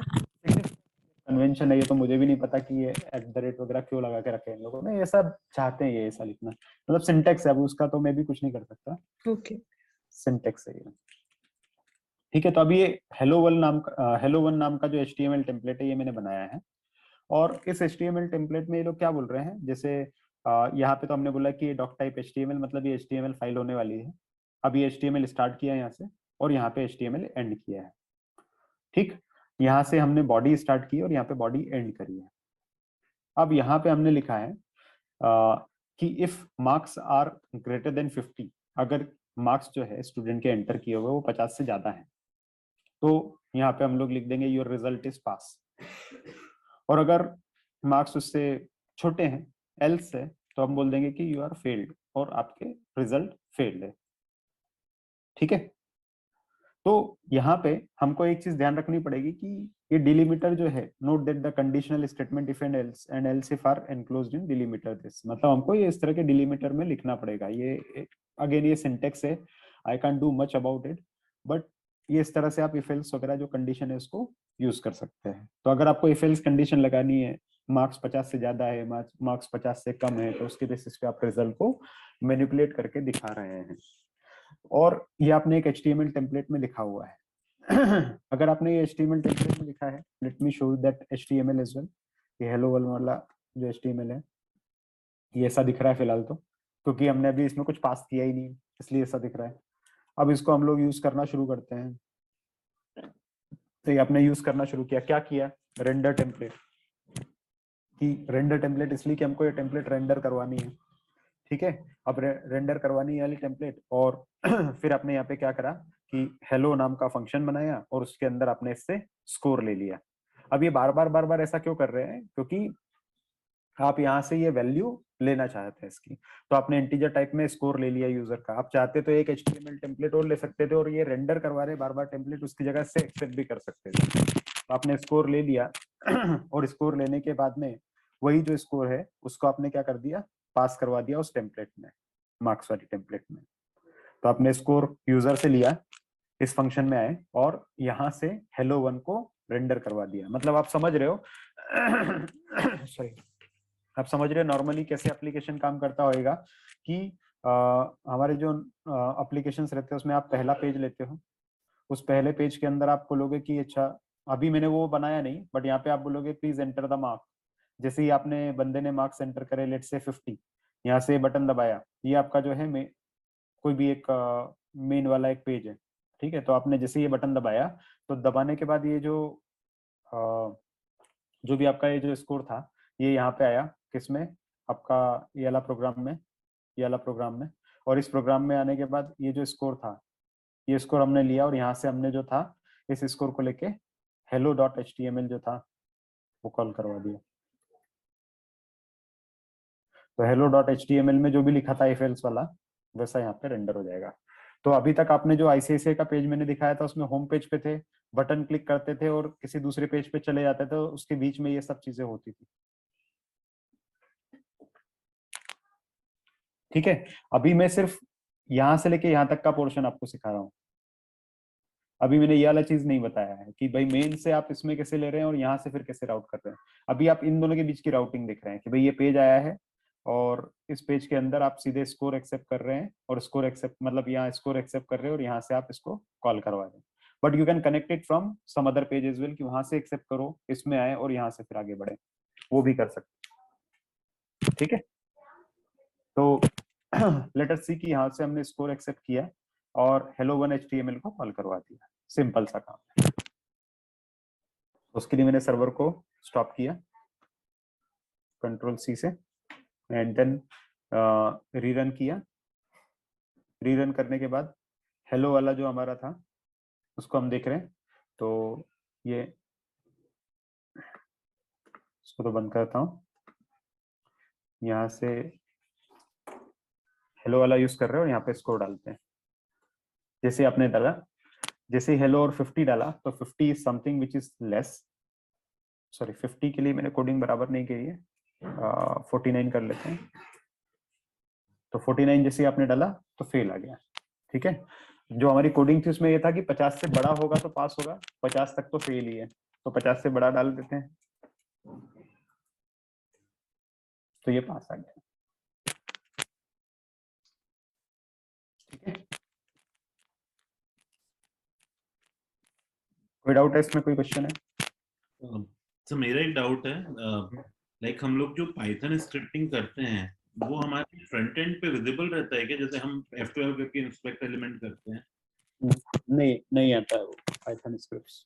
तो अगर सर उसे डीबग करना है किसी रीजन से, तो हम फिर कैसे करेंगे? मतलब फ्लास्क का एक्सेस भी चाहिए रहेगा फिर? फ्लास्क का तो एक्सेस आपको रहता ही है ना। मतलब क्या हो ना, डिबग भी करना है तो ये जो आपका HTML टेम्पलेट्स वगैरह डिबग जो इंस्पेक्ट करके आप करते हो वो सिर्फ HTML चीजों को कर सकते हैं, फ्रंट एंड यानी यूआई वाले एलिमेंट्स को कर सकते हो। अब वहां से एक बार कंट्रोल पीछे की तरफ पास हुआ, फ्लास्क की तरफ या पाइथन की तरफ पास हुआ, तो आपको डिपेंड करना पड़ेगा लॉग्स पे। क्योंकि अगर आप सोच रहे हो कि वो जो डिबगिंग है इतना आसान होगा, वो ऐसा इतना इजी होता नहीं है लाइव एप्लीकेशंस में। उधर बहुत सारे सर्वर्स रन होते रहते हैं तो थोड़ा मुश्किल होता है। तो उसके लिए सबसे इजी तरीका क्या होता है कि कोई अगर एप्लीकेशन फेल हो रही है तो कल जो मैंने आपको जैसा बताया था कि आप यहाँ के जो लॉग्स थे उनको देखो, उससे आपको अपने आप ही बहुत सारी चीजें पता चल जाती है और वहीं सॉल्व हो जाता है। मुझे कभी डिबग करने की आज तक जरूरत नहीं पड़ी, मैं आपको ये बताना चाह रहा हूँ। ऑटोमेटिकली मेरे पास जो रहता है लॉग देख के समझ में आ जाती चीजें कि भाई मेरा कौन सा एप्लीकेशन में प्रॉब्लम आ रही है, कहाँ पे प्रॉब्लम आ रही है, कौन सा सर्वर डाउन है, ये सब चीजें पता चल जाती है। लॉग में बहुत ज्यादा चीजें पता चलती है और ये स्टोर होता रहता है फाइल्स में कंटिन्यूअसली। तो क्या करो ना कि वो फाइल्स के थ्रू सर्वर से डाउनलोड कर लो, मतलब ये जो फाइल्स है इनको डाउनलोड कर लो सर्वर से। ठीक है, वो बात चली है तो एक और टूल है जिसका ध्यान रखना कि आपको जरूरत लगेगी। उस टूल का नाम होता है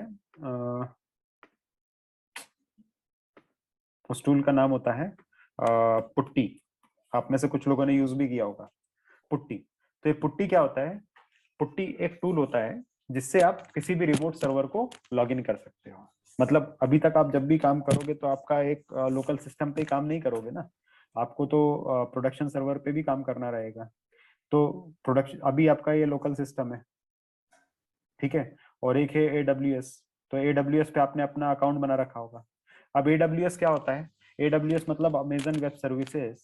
तो ये कुछ नहीं होता है, क्लाउड प्लेटफॉर्म है। अब क्लाउड प्लेटफॉर्म का मतलब क्या हो गया कि जैसे मैंने अभी आपको कल बताया था कि भाई आप किसी कंपनी में काम कर रहे हो और आप अपने लैपटॉप से काम कर रहे हो, बट जो भी आपका कोड है वो तो आपको एक बड़े से सर्वर पे रखना पड़ेगा, राइट? और वो जो सर्वर है वो जो रहता है वो सबको एक्सेसिबल होना चाहिए, जितने भी लोग आते हैं सब लोग इसके अंदर अपना कोड डाल पाए, इसको रन करवाएं, ऐसा होना चाहिए, कॉमन होना चाहिए और अच्छा खासा हेवी मशीन होना चाहिए। ऐसी चीजें जिसके अंदर एक हेवी मशीन खरीद के कंपनी अपने ऑफिस में रख देती है उसको बोला जाता है इन प्रीमाइस। इन प्रीमाइस, ठीक है। तो इन प्रीमाइस का मतलब क्या हो गया? प्रीमाइस का मतलब होता है ऑफिस और इन का मतलब होता है इन यानी अंदर।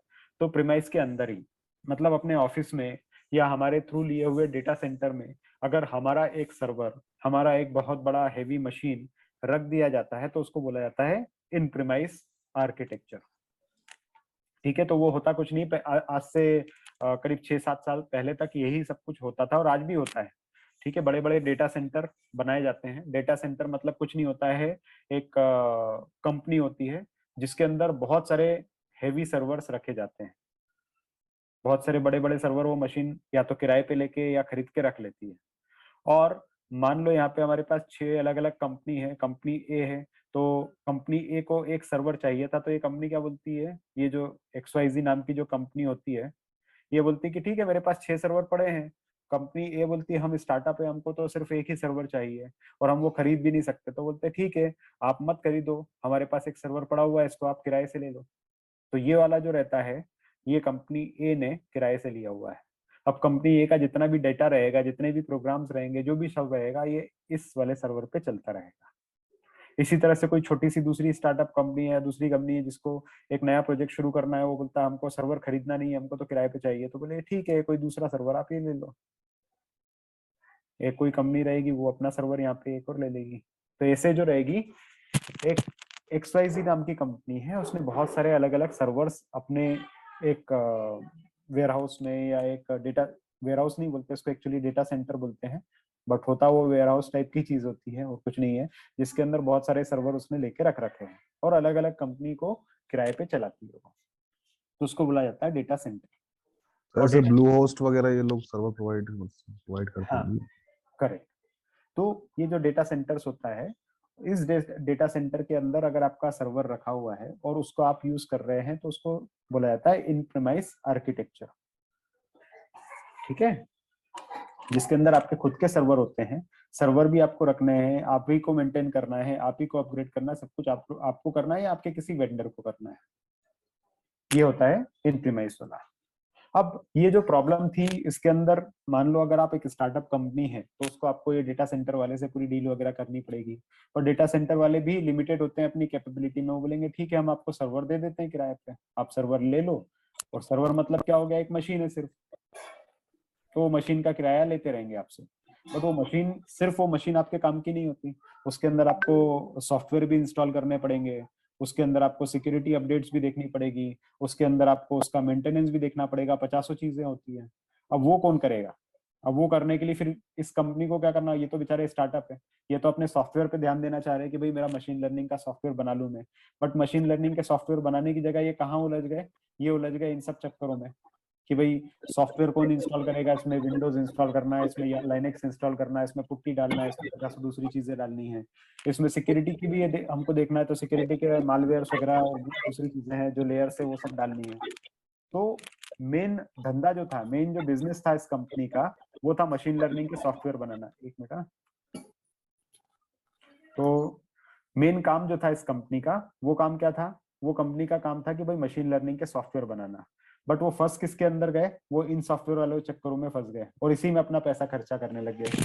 अब इनको सॉफ्टवेयर अपडेट करना है तो एक सॉफ्टवेयर इंजीनियर रखना पड़ेगा इस तरह की चीजें देखने के लिए, सिक्योरिटी के लिए एक सिक्योरिटी वाला बंदा रखना पड़ेगा, इसके लिए एक अलग बंदा रखना पड़ेगा, दूसरी चीज के लिए अलग बंदा रखना पड़ेगा। और सर्वर छोटा सा है, इस वाले बंदे को आपने फुल टाइम रख भी दिया पर काम तो आता है मुश्किल से 2 घंटे का महीने भर में या 4 घंटे का महीने में, तो बिना बात के पैसा भी देते रहना पड़ेगा। तो ये सब ये कंपनी के लिए ओवरहेड होना शुरू हो गया कि भाई हमारा काम तो था सिर्फ डेटा साइंस से रिलेटेड, मशीन लर्निंग से रिलेटेड, बट हम पैसा दे रहे हैं इन लोगों को, पैसा तो हमारा यहाँ बर्बाद हो गया, हम डेटा साइंटिस्ट को सैलरी तो दे ही नहीं पा रहे हैं। तो ये सारी चीजों के प्रॉब्लम्स आना शुरू हो जाते हैं स्टार्टअप्स के साथ, स्पेशली या लो बजट प्रोजेक्ट्स के साथ में। और वहाँ पे प्रोजेक्ट पहले फेल होना शुरू होते थे या चैलेंजेस आना शुरू होते थे या ओवरशूट होना शुरू हो जाते थे।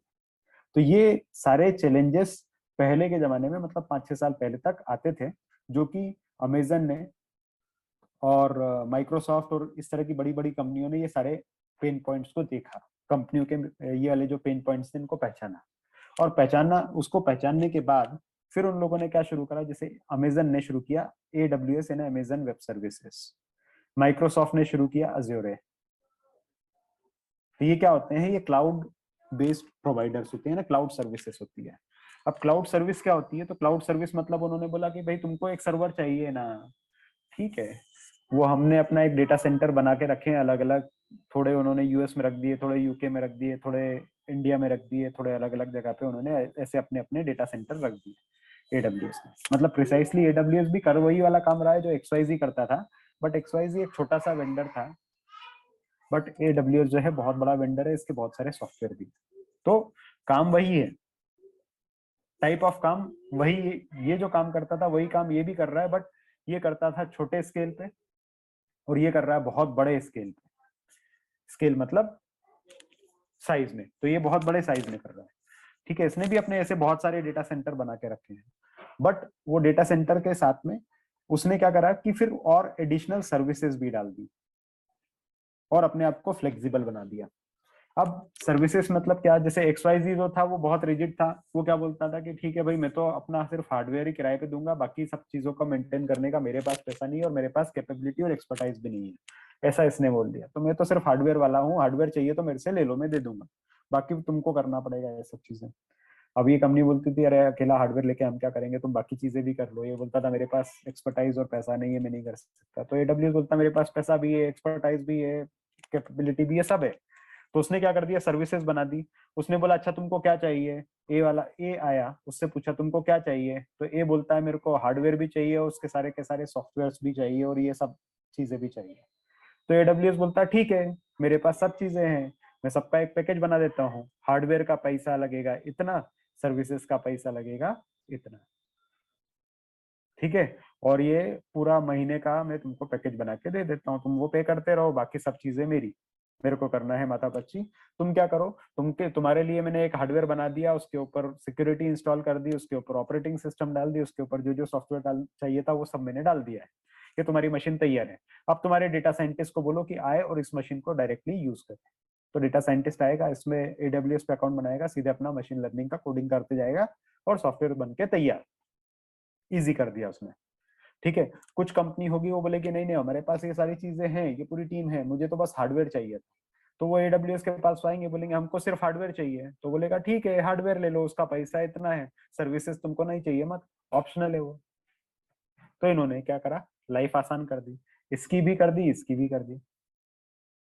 ठीक है, तो ये जो था ये क्लाउड और ये AWS वाले इस तरह से काम करते हैं, क्लाउड इस तरह से काम करते हैं, ये क्लाउड आर्किटेक्चर कहलाता है।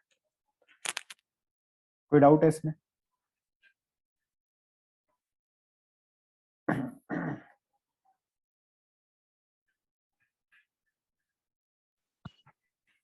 No sir. ठीक है, अभी सर मतलब मशीन लर्निंग जो इंजीनियर है जैसे जो AWS पे ही काम करेगा वो? जरूरी नहीं AWS पे काम करे, हो सकता है Azure पे काम करे, हो सकता है कि GCP पे काम करे, क्लाउड गूगल क्लाउड प्लेटफॉर्म पे, बहुत सारे हैं।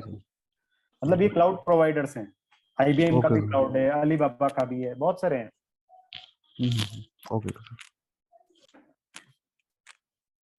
पर इन तीनों में से किसी एक का नॉलेज होना एक वेरी गुड टू हैव चीज होती है। ठीक है, तो इसको थोड़ा आप अगर फ्री टाइम में पढ़ सकते हो तो पढ़ो, इसमें बहुत इंटरेस्टिंग चीज भी होती है, बहुत सारे ट्यूटोरियल यूट्यूब पे फ्रीली अवेलेबल है, आप उनको गो थ्रू कर सकते हैं। पर अच्छी चीज होती है, थोड़ा सा इन्फॉर्मेशन होती है ना, तो क्योंकि ये करते ही है काम, डेटा साइंटिस्ट लोग इस पे काम करते ही है, उनको जरूरत होती है इस पे काम करने की। तो having this knowledge is always a good thing to have, आपका प्रोफाइल पे हमेशा वैल्यू डालेगा ये। ठीक है, तो अभी हमने जो इतना पढ़ा था तो उसके अंदर हमने ये देखा था कि AWS वाला जो था उसने अपना सर्वर बना के रख दिया, और हमारी जो कंपनी ए थी वो company A let's say Pune में यहाँ से काम कर रहा है, इसका सॉफ्टवेयर इंजीनियर, उसका मशीन लर्निंग एक्सपर्ट मतलब डेटा साइंटिस्ट यहाँ से काम कर रहा है अपने लैपटॉप से। तो ये तो अपने लैपटॉप से काम कर रहा है, और ये जो AWS है ये है US के अंदर, मतलब इसका जो भी मशीन प्रोविजन किया है वो लेट्स से इंडिया वाले इंस्टेंस में किया है, इंडिया में मुंबई में। अब मुंबई में इसका जो डेटा सेंटर था उसके ऊपर रखा हुआ है ये वाला जो मशीन है, तो इस मशीन को इस लैपटॉप से कनेक्ट भी करना रहेगा। तो ये मशीन को लैपटॉप से कनेक्ट करने के लिए ऑफ कोर्स वो कनेक्टेड तो इंटरनेट के थ्रू होंगे, बट उनको कनेक्ट करने के लिए एक सॉफ्टवेयर लगेगा, उस सॉफ्टवेयर का नाम होता है पट्टी या पुट्टी, जो भी बोलते हैं, मैं पुट्टी बोलता हूँ, लोग पट्टी भी बोलते हैं। तो ये पुट्टी सॉफ्टवेयर जो रहता है उसका काम क्या होता है, उसका काम सिंपल सा होता है कि सॉफ्टवेयर को ओपन करो, और सॉफ्टवेयर को ओपन करोगे तो उसके अंदर वो इसका IP होगा 192 डॉट समथिंग समथिंग समथिंग, और उसके अंदर क्या होता है, उस सॉफ्टवेयर को ओपन करोगे उसके अंदर ये IP डालोगे तो सीधे ये जो मशीन रहेगी इस मशीन से कनेक्ट हो जाएगी, और फिर आप जो भी काम करोगे वो इस मशीन के ऊपर डायरेक्टली होगा। ठीक है, तो ये कनेक्ट करती है। मैं दिखाऊंगा आपको पुट्टी का डेमो जब मैं AWS थोड़ा सा बताऊंगा आप लोगों को तो समझ में आएगा। ठीक है, बट ये सॉफ्टवेयर वहां पे यूज होता है। एक और सॉफ्टवेयर होता है जो क्या होता है, WinSCP। WinSCP क्या होता है कि जब हम बता रहे थे कि हमारी कंपनी ए है और यहाँ पे बैठ के बंदा काम कर रहा है लैपटॉप से, ठीक है, जैसे आप हो, वो कंपनी ए में काम कर रहे हो यहाँ से लैपटॉप पे, और हमारा AWS या और भी कोई जो रहेगा वो यहाँ पे है कहीं पे US के अंदर में, उसका मशीन प्रोविजन है। अब जब इसने अपना प्रोग्राम रन किया तो इसके ऊपर रन होगा, और रन होगा तो इसके लॉग वगैरह क्रिएट होंगे, लॉग फाइल्स बनी। अब लॉग फाइल्स बनी तो ये जो लॉग फाइल्स है ये इसको एनालाइज करनी है। अब या तो ये इसी मशीन के ऊपर डायरेक्टली देखे, बट वो बहुत बड़ी है, ऐसे कैसे देखेगा, उसको सर्च वगैरह और ये सब चीजें फाइंड वाइंड करना थोड़ा सा लंबा काम लगता है इस फाइल के ऊपर। तो वो ये चाह रहा है, मतलब ये जो मशीन लर्निंग इंजीनियर है ये चाह रहा है कि ये जो लॉग फाइल है ये अपने लैपटॉप पे डाउनलोड कर ले, ताकि आसानी से फिर वो देख पाए अपने लैपटॉप के ऊपर, उसके पास कंट्रोल F वगैरह करके या कुछ और सॉफ्टवेयर लगा के देख ले आराम से। तो अगर इस मशीन में कोई फाइल को डाउनलोड करना है तो उसके लिए ये सॉफ्टवेयर होता है WinSCP। ठीक है, समझ आया WinSCP किस लिए काम आता है? पुट्टी तो काम आ रहा था इन दोनों को कनेक्ट करने के लिए, और यहाँ पे जो आप कमांड इशू करोगे वो सीधे यहाँ पे रन हो उसके लिए होता था। बट WinSCP क्या था? तो WinSCP सिंपल सी चीज है कि यहाँ से फाइल को यहाँ पे डाउनलोड करना है या यहाँ से फाइल को यहाँ पे अपलोड करना है, तो उसके लिए काम आता है। फाइल्स के ऊपर अपलोड और डाउनलोड के लिए होता है। पुट्टी जो था वो कमांड्स के लिए था और WinSCP फाइल्स के लिए, डाउनलोड अपलोड के लिए था। समझ आ गया क्या काम के हैं दोनों सॉफ्टवेयर? दोनों फ्री हैं, दोनों आप लोग डाउनलोड कर सकते हैं, दोनों यूज कर सकते हैं। समझ आया? यस कोई सर। डाउट? चल, तो थोड़ा सा और आगे बढ़ते हैं। तो हम लोग जो बात कर रहे थे वो लॉग्स की बात कर रहे थे। लॉग देख लिया हम लोगों ने, HTML पेजेस जो थे वो इन्वोक करवा के देख लिए, HTML1 रन करवा के देख लिया मैंने, इफ एल्स कंडीशन यूज करवा ली, पासवर्ड वाली। फिर उसके बाद अगला आप लोगों को लूपिंग दिखा देता हूँ मैं कि लूपिंग कैसे रन करेंगे और कैसे शो करेंगे। ठीक है, तो लूपिंग के लिए हमारे पास एक और मैंने result.html नाम का पेज बनाया है, जिसके अंदर क्या कर रहा हूँ मैं, इस HTML पेज में मैं लूपिंग चलवा रहा हूँ, लूप रन करवा रहा हूँ। ठीक है, तो लूप कैसे रन करवाएंगे? तो सेम HTML पेज है हमारे पास में, HTML का स्टार्ट टैगिंग है, फिर उसके अंदर की बॉडी है। अब बॉडी के बाद मेरे को यहाँ पे पर्पस क्या है, मतलब टास्क क्या है कि भाई हम लोग यहाँ पे क्या करेंगे, हम लोगों ने यहाँ पे क्या करा कि हम लोगों ने यहाँ पे रिजल्ट नाम का एक पेज बनाया है, और वो जो रिजल्ट नाम का जो पेज था, जैसे ही वो शो होगा तो फिर उस पेज के ऊपर हम लोग क्या कर रहे हैं कि उस पेज को जैसे ही कॉल करेंगे तो वहां से, वैसे तो ये चीजें आप जो थे यूजर से ले सकते थे, यहाँ पे चाहिए तो यूजर से 3 वैल्यू ले लो, बट मैं यहाँ पे थोड़ा सिंपल करने के लिए मैंने क्या करा, ये एक डिक्शनरी बनाया। आप लोगों को बताया था मैंने पाइथन में डिक्शनरी कैसे बनाते हैं, कैसे रन करते, जब पाइथन की क्लासेस हमने करी थी, तो एक डिक्शनरी बनाई, और डिक्शनरी में यहाँ पे PHY या फिजिक्स के मार्क्स डलवाए 50, केमिस्ट्री के डलवाए 60, और मैथमेटिक्स के डलवाए 70। आप कुछ भी करवा सकते हैं, आप कुछ भी डाल सकते हैं।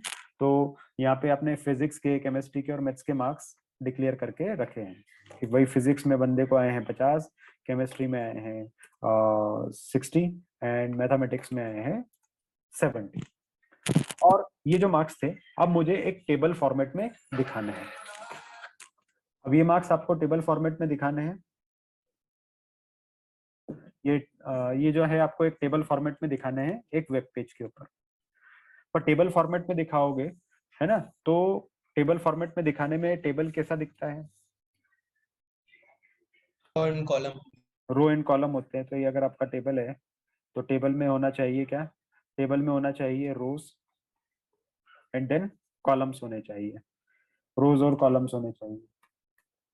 ठीक है, तो यहाँ पे भी हम ऐसा दिखा सकते हैं, physics, chemistry and then maths and then उनके करस्पॉन्डिंग मार्क्स।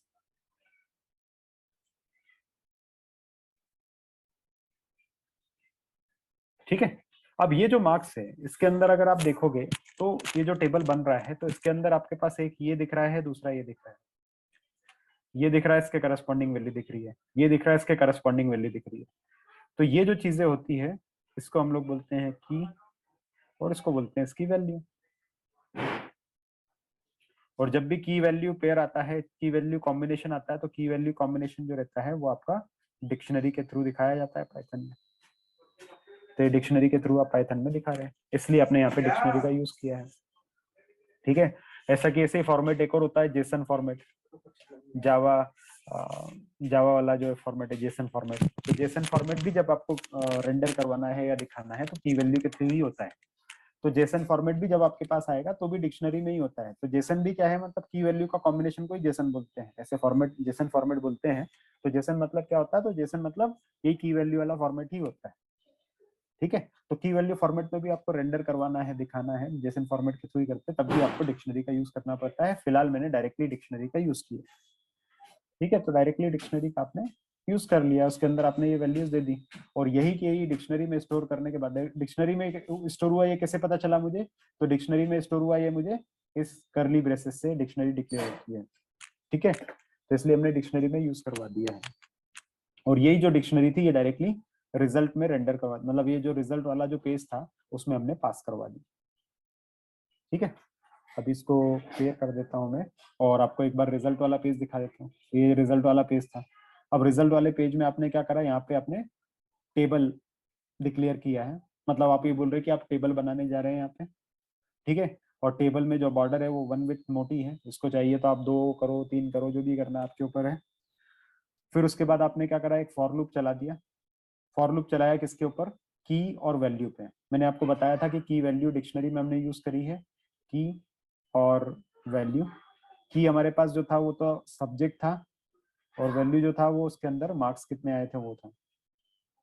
ठीक है, तो आपने क्या करा, रिजल्ट जो पास होके आया है हमारे पास यहाँ से, इसके अंदर हमने जो रिजल्ट पास किया था एक डिक्शनरी के फॉर्म में, तो result dot item, result dot items, तो उसके आइटम्स जो रहेंगे, आइटम्स जैसे ही आपने आइटम्स यूज किया मतलब हम रो की बात कर रहे हैं, तो रिजल्ट डॉट आइटम्स मतलब रो का पहला एलिमेंट आपने लिया जिसके अंदर फिजिक्स लिखा हुआ है और उसके मार्क्स लिखे हुए हैं, तो वो आया है फिजिक्स और मार्क्स। तो आइटम्स जैसे आपने रन किया तो ये आपके पास निकल के आया। अब ये जो निकल के आया इसके 2 पार्ट करने हैं, एक है की वाला और एक है वैल्यू वाला। तो की आपने यहाँ से ले ली और ये वैल्यू ले ली। ठीक है, तो की और वैल्यू ये दोनों आए, और आने के बाद फिर आप इसको क्या कर रहे हैं, टेबल के अंदर रेंडर कर रहे हैं। तो ये आपने यहाँ पे रेंडर करवा दिया की को और वैल्यू। ठीक है, तो यही आपने यहाँ पे करवाया है। एक बार मैं ये सर्वर को बाउंस करवा के रन करा के दिखाता हूँ उस प्रोग्राम को, लूप वाले का। तो ये हमने रन कर देते हैं। अब जाके रिजल्ट्स वाले पेज को रन करते हैं।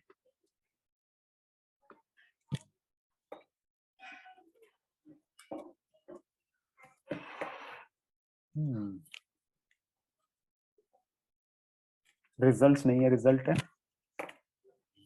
तो ये रिजल्ट को आपने रन किया तो ये देखो फिजिक्स, केमिस्ट्री एंड मैथ्स, और बॉर्डर मैंने 2 मोटी रखी थी इसलिए ऐसा लिखा है।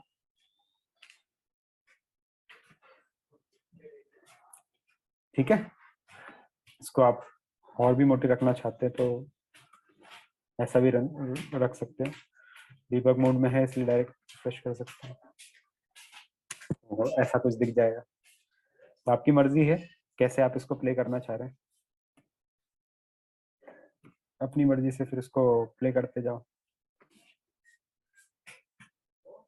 ठीक है, तो ये एक तरह से प्ले करने के लिए आपके पास हो गया। ठीक है, कोई डाउट है इसके अंदर, कोई डाउट है? सर ये जो आइटम फंक्शन है ये कहाँ से आया था? आइटम फंक्शन तो इनबिल्ट फंक्शन है ना। ओके, रिजल्ट डॉट आइटम्स ये इनबिल्ट फंक्शन है। तो इसका ये काम जो है, जो भी डिक्शनरी है इसको सेपरेट करना का काम होता है, की और वैल्यू को। हाँ हाँ, फॉर्म में लाने का है, मतलब पूरा एलिमेंट निकाल के लाने का है। ओके, है ना, क्लियर हो गया इतना?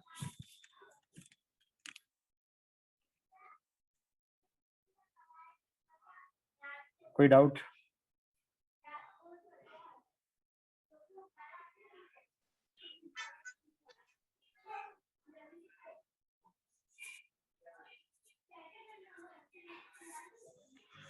चलो, तो ये हमारे पास कुछ प्रोसेसेस हुई है, कुछ प्रोसेसेस हमने करी है, और उसके अंदर हमने देखा कि कैसे हम लोग अलग अलग प्रोग्राम्स को रन कर सकते हैं। किसमें अपना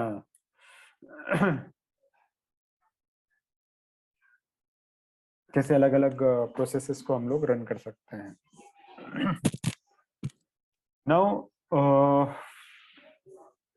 और क्या किया जाए?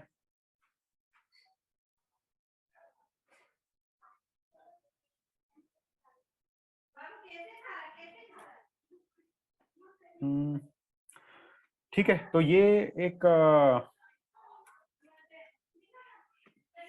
प्रोसेस मैंने आपको बताया। पाइथन पे एंड फ्लास्क पे। अब इसके अंदर हमारे पास क्या है, अगला एक और चीज होता है जो इम्पोर्टेंट है कि अब कोड्स वगैरह हमारे जो रहते हैं वो कैसे मूव करते हैं, थोड़ा सा उसका बताता हूँ। फिर उसके बाद नेक्स्ट वीक जब हम मिलेंगे तो एक केस स्टडी रखेंगे जिसके अंदर एक पाइथन का पूरा मतलब मशीन लर्निंग का एक पूरा का पूरा मॉडल बनाएंगे और उस मॉडल को हम लोग सेव करेंगे और सेव करके फिर फ्लास्क केस पे दिखाने की कोशिश करेंगे। तो वो एक end to end case study अपने को लेना है कि हम लोग अगले वीक में कभी लेंगे, ठीक है। थोड़ा सा और कुछ बताता हूँ, कुछ और चीजों के बारे में जो थोड़ा और आप इन्फॉर्मेशन आगे से निकाल सकते हैं। मैं आपको शुरुआती इन्फॉर्मेशन दे देता हूँ, बाकी आप लोग थोड़ा इंटरनेट पे से पढ़ सकते हैं। एक और चीज हमारे पास है जो एक इम्पॉर्टेंट कई बार रोल प्ले करती है कि कोड्स वगैरह कैसे डिप्लॉय आप लोग करते हैं, तो उसमें आपको काम करेगी ये, है ना। तो नॉर्मली कोड्स वगैरह जो रहते हैं वो कैसे आप आगे बढ़ाते हैं। अब जैसे मैंने आपको बताया था कि जो डेवलपर रहता है वो डेवलपमेंट तो करता है अपने लोकल सिस्टम पे, यानी लैपटॉप पे। आप भी वही कर सकते हैं, लोकल सिस्टम पे डेवलपमेंट आप करते हैं अपना, ठीक है। लोकल सिस्टम मतलब लैपटॉप पे किया आपने। अब ये डेवलपमेंट करने के बाद आप तो जानते हैं कि आपके पास जो सर्वर होता है जिसके ऊपर एक्चुअली कोड रन होता है वो होता है प्रोडक्शन सर्वर। अब वो प्रोडक्शन सर्वर जो हो सकता है आपके डेटा सेंटर में रखा हो सकता है या AWS में कहीं पे भी रखा रह सकता है। मान लो AWS पे रखा हुआ आपका सर्वर कहीं पे। अब आपने अपना डेवलपमेंट कर दिया, डेवलपमेंट करने के बाद आपको कहाँ तक पहुंचाना है अपना कोड, इस वाले सर्वर पे पहुंचाना है। क्योंकि डेवलपमेंट जो कर रहे थे अभी, जैसे अभी मैं आपको दिखा रहा है, इतने सारे मैंने आपको पेजेस वगैरह दिखाए थे, ये सारे पेजेस रन कर करके दिखाए थे, ये मेरे लोकल सिस्टम पे हो रहे थे और उसके ऊपर मैं कभी भी एक्सपेरिमेंट कर सकता हूँ। अगर मैं चला गया अपनी कंपनी छोड़ के तो ये सारा कोड मेरे साथ भी जा सकता है, या अगर मैंने गलती से कुछ फाइल वगैरह डिलीट कर दी तो पूरा कोड भी जा सकता है। तो क्या कंपनी अफोर्ड कर सकती है कि मैंने एक कंप्लीट पूरी फुल फ्लेजेड वेबसाइट बनाई, सबको पसंद आई, उसके लिए कंपनी ने बहुत खर्चा भी किया और अपने कस्टमर को दे भी दी कि आप ये वाली वेबसाइट को यूज करो, अपना अकाउंट बनाओ, ये सब कुछ करो, और अचानक से एक दिन मैंने कंपनी छोड़ के चला गया या गलती से मैंने फोल्डर को डिलीट कर दिया, कुछ कर दिया और वेबसाइट चले जाए, कंपनी ऐसा अफोर्ड कर सकती है? नहीं कर सकती। तो कंपनियां क्या चाहती है कि जो भी वो अपना फाइनल कोड बन जाता है, अपनी वेबसाइट बन जाती है, तो उसको वो एक सर्वर पे डाल दे, ताकि जिस सर्वर को कोई छेड़छाड़ ना करे, जिसके अंदर कोई चेंजेस ना करे, जिसको हम लोग बोलते हैं प्रोडक्शन सर्वर। तो प्रोडक्शन सर्वर मतलब ऐसा सर्वर होता है कि जो एक अलग से रखा जाता है, उस सर्वर को सिर्फ और सिर्फ क्लाइंट यूज कर पाए। एक्चुअली जो भी होगा वो रियल ट्रांजेक्शन जिसके अंदर होगा, यानी रियल काम जिसके ऊपर होगा, वही प्रोडक्शन सर्वर होता है। यहाँ पे तो आपने फिजिक्स, केमिस्ट्री, मैथ्स वगैरह के जो भी मार्क्स थे वो आपने खुद अपने रेंडमली कुछ भी इंसर्ट कर दिए अपने हिसाब से, जो आपको लग रहा था, ऐसे टेस्टिंग के लिए, टेस्ट करने के लिए आपने यहाँ पे 50, 60, 70 कुछ भी लिख दिया। बट एक्चुअली वैसा नहीं होगा ना। अगर आपने स्टूडेंट्स के लिए कुछ वेबसाइट बनाई है तो उसके ऊपर तो आपको स्टूडेंट्स के मार्क्स दिखाने पड़ेंगे ना। तो वो तो है क्लाइंट वाले डाटा, असली डेटा है, उसके साथ कोई छेड़छाड़ ना करे। तो इसलिए हम लोग जो भी चीज रहती है, जो भी कोड रहता है, वो प्रोडक्शन सर्वर पे डाल देते हैं। जो दूसरे लोग, जब आप डेवलपमेंट करते हो, डेवलपर जो रहता है वो तो अपने लोकल सिस्टम पे करता है, लाइक हम लोगों ने यहाँ पे किया था। एक बार सब कुछ अप्रूव हो जाएगा तो हम यहाँ डाल देंगे, फिर इसके साथ कोई छेड़छाड़ नहीं करेगा। तो सवाल ये आता है कि आपने जो भी यहाँ पे डेवलप किया है उसको आपको यहाँ तक पहुंचाना पड़ेगा। कैसे पहुंचाया जाता है? तो उसके लिए एक तरीका होता है जिसको हम लोग बोलते हैं गिट रिपोजिटरी। गिट रिपोजिटरी मतलब आपने अपना कोड यहाँ पे डेवलप किया और डेवलप करने के बाद आप क्या करते हैं, गिट नाम का एक रिपोजिटरी होता है, उसके ऊपर आप डाल देते हैं। और जब आपको यहाँ पे लेना होता है तो यहाँ से आप इसको खींच लेते हैं। मतलब आपके लोकल सिस्टम से अपना कोड आपने गिट पे डाला, इस प्रोसेस को बोलते हैं पुश। पुश धक्का दिया और यहाँ से आपको यहाँ पे डालना था, मतलब इस पे लेना था, तो आपने क्या कर दिया, ऐसे पुल कर दिया। तो पुश और पुल ये गिट में होता है, ठीक है। तो गिट नाम का एक सॉफ्टवेयर है या रिपोजिटरी है जो अभी माइक्रोसॉफ्ट ओन करता है, बट ये सभी जगह पे यूज होती है। तो गिट जो रहता है वो हमारे पास क्या होता है, कोड रिपोजिटरी। कोड रेपो बोलते हैं इसको, या कोड रेपोजिटरी बोलते हैं। कोड रेपोजिटरी का मतलब क्या? रिपोजिटरी का मतलब ऐसी चीज जो स्टोर करके रखती है बहुत सारी चीजों को। और किसको स्टोर कर रही है? कोड को। तो कोड रेपोजिटरी मतलब ऐसी चीज जो कोड को स्टोर करके रख रही है, उसको कोड रेपोजिटरी बोलते हैं। जब भी आपसे कोई पूछता है कोड रेपो कौन सा यूज कर रहे हो, तो कोड रेपो मतलब गिट होता है। ठीक है, नॉर्मली हर कंपनी में कोड रेपो नाउअडेज गिट का यूज होता है, और भी दूसरी भी है बहुत सारी, बट गिट बहुत पॉपुलर है। तो मैं जरा दिखा देता हूँ गिट कैसे दिख रही है। इंटरनेट पे जाओ और यहाँ पे गिट लिखो। गिट के लिए आपको यूज करना पड़ता है गिट हब। गिट हब मतलब क्या होता है? अगेन ये कोड रिपोजिटरी के लिए यूज होता है। तो गिट हब जो है, ये आपको अकाउंट आपका भी बनाना है। यहाँ पे आपने जो कोड डेवलप किया है अपने लिए, वो आप इसके ऊपर डाल सकते हैं ताकि दुनिया इसको यूज कर पाए। तो ये गिट हब रिपोजिटरी जिसको बोलते हैं, उसके लिए आपको यहाँ पे से साइन अप और साइन इन के ये दिख रहा होगा, साइन इन और साइन अप। ठीक है, साइन अप या साइन इन करके अपना अकाउंट आप बना सकते हैं और यहाँ से आप कोड देख सकते हैं, यानी कोड यहाँ पे आप यूज कर सकते हैं।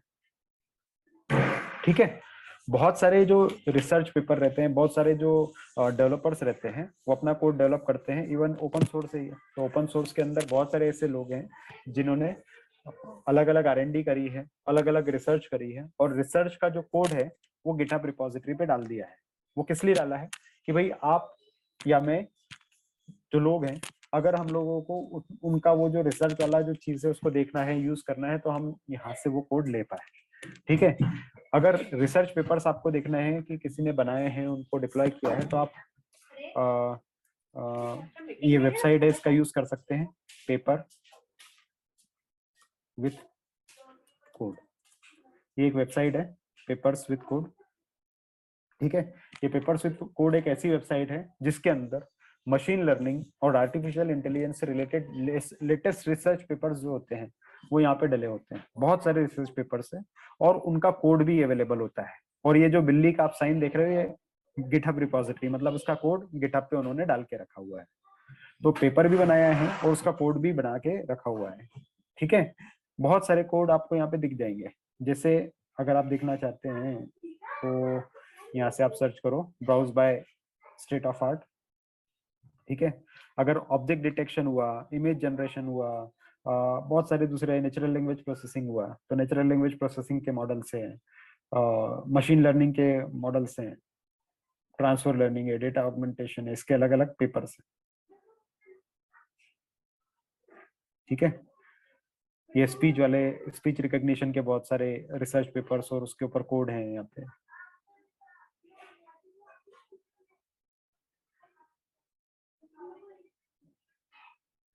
जैसे टेक्स्ट टू एसक्यूएल वाला किसी ने कुछ बनाया हुआ है, ये एग्जांपल लेता हूँ, तो किसी ने टेक्स्ट को एसक्यूएल कोड में कन्वर्ट किया हुआ है। मतलब आप बोलते जाओ और वो उसके पीछे एसक्यूएल लिखता जाएगा, ऐसा करके उसने कुछ किया हुआ है। ठीक है, तो ये आप इसको जाके आप देखोगे डिटेलिंग में, अगर आपको जाना है तो यहाँ से इसके 2 इम्प्लीमेंटेशंस भी दे रखे हैं। ठीक है, अगर आप इसको देखना चाहते हैं तो ये देखोगे, text to SQL on Spider, यानी स्पाइडर तो अपना वो था IDE है, उसके ऊपर इसने करके रखा हुआ है। और ये इसकी गिटहब लिंक है। तो जैसे ही आप इसको क्लिक करोगे, देखो, तो ये आप आ जाओगे यहाँ पे गिटहब पेज पे इसको आके देखो, और ये देखो एक गिटहब खुल गया। ये जो मैंने आपको दिखाया था उसी का ये, और ये गिटहब पेज है। ठीक है, अब ये जो गिटहब पेज आया है, इसके ऊपर इसने जो भी कोड बनाया था वो सब यहाँ पे लिख के रखा हुआ है। आप इस कोड का यूज करना चाहते हैं तो यूज कर सकते हैं। ठीक है, कैसे यूज करोगे? तो सिंपल सी बात है, ये जो कोड है इसको क्लिक करोगे तो ये URL लिखेगी, इस URL को कॉपी पेस्ट करके आप डाउनलोड कर सकते हैं, या फिर डायरेक्टली डाउनलोड जिप है, तो डाउनलोड जिप को दबाओगे, जैसे ही आपने दबाया तो इसकी जिप फाइल डाउनलोड हो जाएगी आपकी मशीन पे। ठीक है, शो इन फोल्डर, ये डाउनलोड हो गई मेरी मशीन पे। इसको मैं ओपन करूंगा, ये देखो, तो ये पूरा की पूरा ये जो स्ट्रक्चर है ये पूरा मेरे मशीन पे आ चुका है। ठीक है, अब ये जो फोल्डर आया है, इस फोल्डर को आप जो रहेगा आपके विजुअल स्टूडियो कोड में ओपन कर सकते हैं। कैसे ओपन करते हैं तो मैं बता ही चुका हूँ, ये ओपन फोल्डर से, ये ओपन फोल्डर है, इसमें डाउनलोड वाला मैं ढूंढूंगा अपनी मशीन से। ये डाउनलोड्स आया, कोई आइटम क्यों नहीं दिख रहा है? डाउनलोड नहीं आया ना वो, जिप डाउनलोड हुई है वो। अच्छा, जिप डाउनलोड है, इसलिए नहीं आया, सॉरी। तो मेरे को पहले वो अनजिप करना पड़ेगा और फिर वो वहां से मैं डायरेक्टली अपने विजुअल स्टूडियो कोड में ले सकते हैं। उसको मैं कॉपी कर लेता हूँ, कॉपी, और यहाँ पे पेस्ट कर देता हूँ।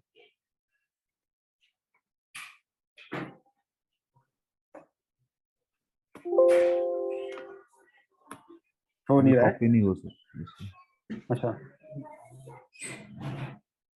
हो गया है ना। ये देखो जैसे मैंने ये पेस्ट किया तो यहाँ पे भी आ गया। तो ये मैंने ये वाला कोड था, इसको लिया, सिलेक्ट किया, ओपन किया, तो ये देखो ये पूरा की पूरा आ गया, ये पूरा की पूरा आ गया यहाँ पे आपके विजुअल स्टूडियो कोड। अब इसका आप जो रहेगा वो रन कर करके देख सकते हैं। ठीक है, थोड़े से कॉम्प्लिकेटेड होते हैं, इतना इजी नहीं होता है, बट अगर आपको कोई सिंपल पेपर्स वगैरह या किसी कहीं और भी कर रहे हैं ना, जरूरी थोड़ी कि आप रिसर्च पेपर के ऊपर ही वर्क करो शुरुआत से। बहुत सारे आपको ट्यूटोरियल्स दिखते हैं इंटरनेट पे, उनकी अगर आपको पाइथन फाइल्स को चेक करना है, रन करना है, वो कोड रन करके देखना है, you can do it by GitHub, क्योंकि वो सब भी अपना कोड गिटहब पे डालते हैं। वो गिटहब लिंक दे देते हैं, हर एक ट्यूटोरियल वगैरह होगा, कोई भी आपका ब्लॉग होगा, आर्टिकल होगा, तो उसके अंदर भी वो कोई चीज एक्सप्लेन करते हैं और उससे रिलेटेड कोड का गिटहब रिपोजिटरी आपको दे देते हैं कि गिटहब लिंक मेरा अटैच है यहाँ पे। तो वो जो गिटहब लिंक है उससे आप यहाँ पे इस तरह से विजुअल स्टूडियो कोड पे ला सकते हैं और फिर उसको रन कर सकते हैं। ठीक है, जो .py फाइल्स हैं वो पाइथन कोड्स हैं। ये रहा ना, हाँ .py, ये रहा मैंने खोला .py फाइल, पाइथन कोड है ये पाइथन कोड रहा। ठीक है, बट ये रिसर्च पेपर है तो थोड़ा सा टफ रहेगा कोड वगैरह के साइड पे। सो आई वुड रिकमेंड कि जो ब्लॉग्स पढ़ते हो आप या कुछ दूसरे ट्यूटोरियल्स देखोगे इंटरनेट पे, तो वो लोग भी अपनी गिटहब फाइल्स को रख के रखते हैं। आपको गिटहब फाइल को डायरेक्टली यूज कर सकते हैं, गिटहब लिंक को, सॉरी। ठीक है, जैसे किसी ने ई कॉमर्स वेबसाइट बनाई है, उसका गिटहब पे मिल जाएगा सर? मिल बहुत सारी चीजें मिलेगी गिटहब। गिटहब मतलब आजकल की डेट में अगर ओपन सोर्स है तो सब कुछ मिलता है उस पर। तो पूरी वेबसाइट को उठा लो, यहाँ पे डाउनलोड कर लो। आपको विजुअल स्टूडियो के थ्रू कैसे रन करना है मैंने आपको बता ही दिया है। यस सर, यहाँ तक लिया और रन करते जाओ, होता जाएगा आपका काम। Yes sir, yes sir. ठीक है, लिंक आपने कौन सी वेबसाइट थी वो जिसमें source code? Code with paper, papers with code, sorry, papers with code. ठीक है, तो या तो वो वैसे डाउनलोड करो या यहाँ पे गिटहब का साइन दिख रहा है, ये गिटहब आपको दिखेगा। ठीक है, पुल रिक्वेस्ट करना है, लोड करना है, यहाँ से आप उसको हैंडल कर सकते हैं। यहाँ पे आपको यूआरएल के नाम देने होते हैं, तो वो आप एक्सप्लोर कर सकते हो, तो डायरेक्टली भी आ सकता है, या फिर डाउनलोड कर लो जैसे मैंने बताया, वो भी कर सकते हैं। ये होता है, ये इसकी कॉपी करोगे और जहाँ पे भी आपको पुल डालना है तो उसके अंदर आपको यहाँ पे डालना पड़ता है वो वेबसाइट के यूआरएल। अभी दिख नहीं रहा मेरे को, ये लोड हो रहा है इसलिए। सर मेरा कोड, कौन सी गोल्डन? हेलो, हाँ बोलो।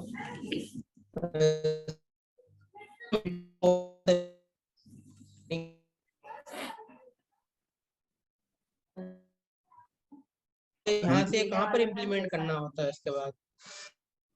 आपकी आवाज कटी है, आतिक समझ कुछ नहीं है, क्या बोले आप? नहीं सर, उन्होंने बोला कि इसके बाद इम्प्लीमेंट कहाँ होगा सर? इम्प्लीमेंट मतलब सिंपल सी बात है कि भाई ये आपने यहाँ से बनाया, यहाँ पे आपने देखा, रन किया, चेंजेस किए, उसके बाद आपकी कंपनी का गिटहब अकाउंट होगा जहाँ पे आपको डालना है, मान लो। तो आपको क्या करना पड़ेगा कि यहाँ से ये जो आपने बनाया है इसको आप गिटहब पे चढ़ा दो, मतलब आपके कंपनी का या आपका पर्सनल अकाउंट होगा तो उसके ऊपर चढ़ा दो, तो वहाँ डाल दिया। अब वहां से आपको अगर AWS सर्वर पे लेना तो AWS सर्वर से गिटहब पे वापस ले लिया, गिटहब से वापस ले लिया। मतलब गिटहब क्या हो गया, एक गूगल ड्राइव टाइप की चीज होगी, राइट? तो गूगल ड्राइव में आप क्या करते हैं? गिटहब पर जब हम डालते हैं तो in the form of folders डाल देते हैं क्या? पूरा ऐसे टेस्ट चला जाता है वो। उसके लिए क्या करना पड़ेगा, गिटहब इंस्टॉल करो, जैसे ये फोल्डर है इस पर राइट क्लिक करोगे तो ये देखो गिट बैश हियर, गिट ये है। थोड़ा सा इसको अभी सीखना पड़ेगा आपको कि कैसे इसको करते हैं, मुश्किल से 2-1 घंटे का काम होता है, बट थोड़ा सीखो उसको कैसे आता है। बट गिट इंस्टॉल आप कर सकते हो, जैसे मैंने गिट बैश इंस्टॉल करके रखा है, और गिट बैश हियर जैसे करोगे तो ये यूआई खुल जाती है। अब इससे पुल, पुश और बाकी सब चीजें जो रहती है वो गिट की आती है। But it is not just very simple as in Google Drive. Google Drive जैसा एकदम सिंपल भी नहीं है, थोड़ा उसके, क्योंकि कोड के साथ आप खेल रहे हो तो थोड़ा सा उसमें 2-3-4 अलग अलग चीजें भी होती है, तो वो थोड़ा सा सीख लोगे तो हो जाएगा वो। बट ये जो है ये फोल्डर के ऊपर आपने बनाया, क्योंकि मैंने आपको बताया जैसे अभी फ्लास्क वाला मैंने आपको दिखाया था, तो पूरा फ्लास्क का कोड बनाया, अभी इसको मुझे मेरे गिटहब पे डालना है, तो सिंपल करना रहेगा, गिट बैश वगैरह जो रहेगा उसके थ्रू मेरे को आगे पहुंचाना है। इसकी एक थोड़ी प्रोसेस होती है, 2-3 स्टेप्स होती हैं, उसको फॉलो करूंगा तो मेरे गिटहब अकाउंट पे चला जाएगा। फिर जब मुझे AWS सर्वर के ऊपर उसको पुल करना रहेगा, तो पुट्टी के थ्रू मैं AWS सर्वर पे जाऊंगा, वहां पे लॉगिन करूंगा, और वहां से लॉगिन करने के बाद वहां से गिटहब को ओपन करके मैं लेके आऊंगा उस कोड को उस सर्वर पे। ऐसे ही हम पे सर्वर से कोड शिफ्ट होता है।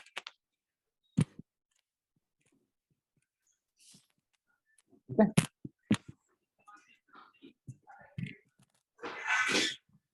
कोई डाउट?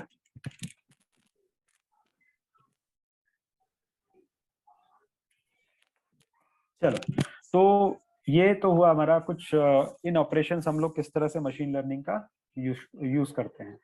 अब और अगर आपके पास कोई क्वेश्चन है तो आप पूछ सकते हैं मुझसे।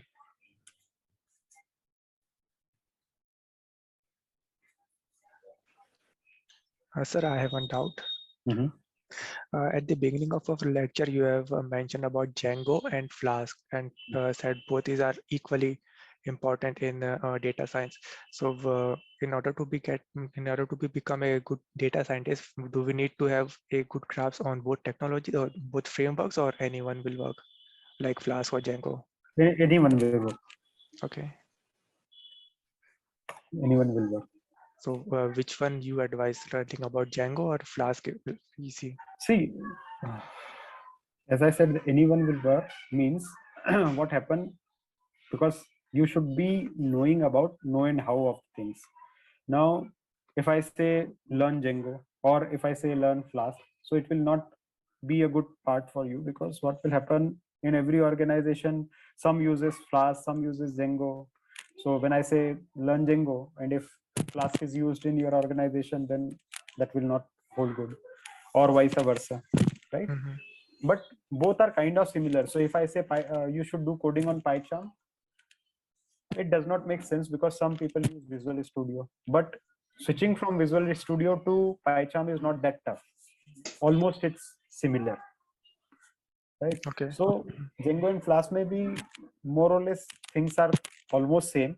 थोड़ा changes रहेगा, which whenever you work in the organization or whenever there is a requirement, you can accommodate. ठीक है, तो आना तो दोनों ही चाहिए रहता है, बट इतना प्रॉब्लम वाली चीज नहीं, एक आ गया दूसरा अपने आप ही काफी कुछ सिंपल हो जाता है। But at least you should be knowing the know how, कैसे वर्क करता है, अगर आपको पता चल गया तो उस पर काम करना बहुत ही आसान होता है। ओके सर, ठीक है, बाकी आई वुड से दोनों आना चाहिए आपको, but that is not must to have. एक भी सीख लिया, दूसरा आप ऑटोमेटिकली सीख सकते हो with an effort of may be 3-4 hours और सो। इतना सिंपल है ना। ऐसे ही अगर आप बोलते हैं ना, तो जो मार्केट में रिक्वायरमेंट आती है, तो one of the cloud platforms पूछा जाता है कि आपको AWS, GCP या Azure या किसी और या कुछ और आना चाहिए, एक कोई क्लाउड प्लेटफॉर्म, क्योंकि उनको पता है कि अगर आपको एक क्लाउड प्लेटफॉर्म आता है तो आपको पता है कि क्लाउड प्लेटफॉर्म्स काम कैसे करते हैं। बाकी तो सिर्फ कंपनी चेंज हुआ है, एक बनाया है गूगल ने, दूसरा बनाया माइक्रोसॉफ्ट ने, तीसरा Azure ने। तो Azure आता है तो आप GCP बहुत आसानी से सीख सकते हो, Azure आसानी से सीख सकते हो, ऐसा है। तो थोड़े एफर्ट्स के साथ आप कर सकते हो, वो कंपनी भी जानती है, तो इसलिए एक मांगती है, बाकी वो सिखा देते हैं, या आप खुद सीख लेते हो based on the requirement in the organization. Okay sir, है ना।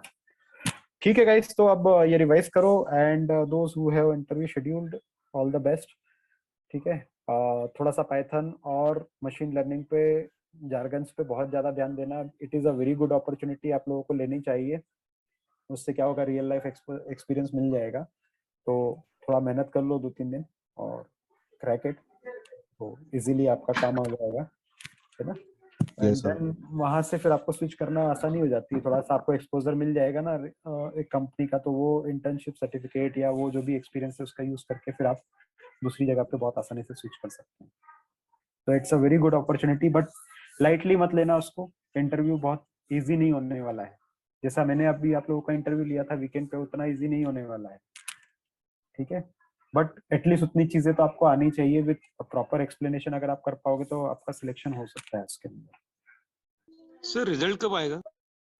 आई डोंट नो, मेरे को कुछ भी नहीं पता है इसका, because that is driven by that organisation.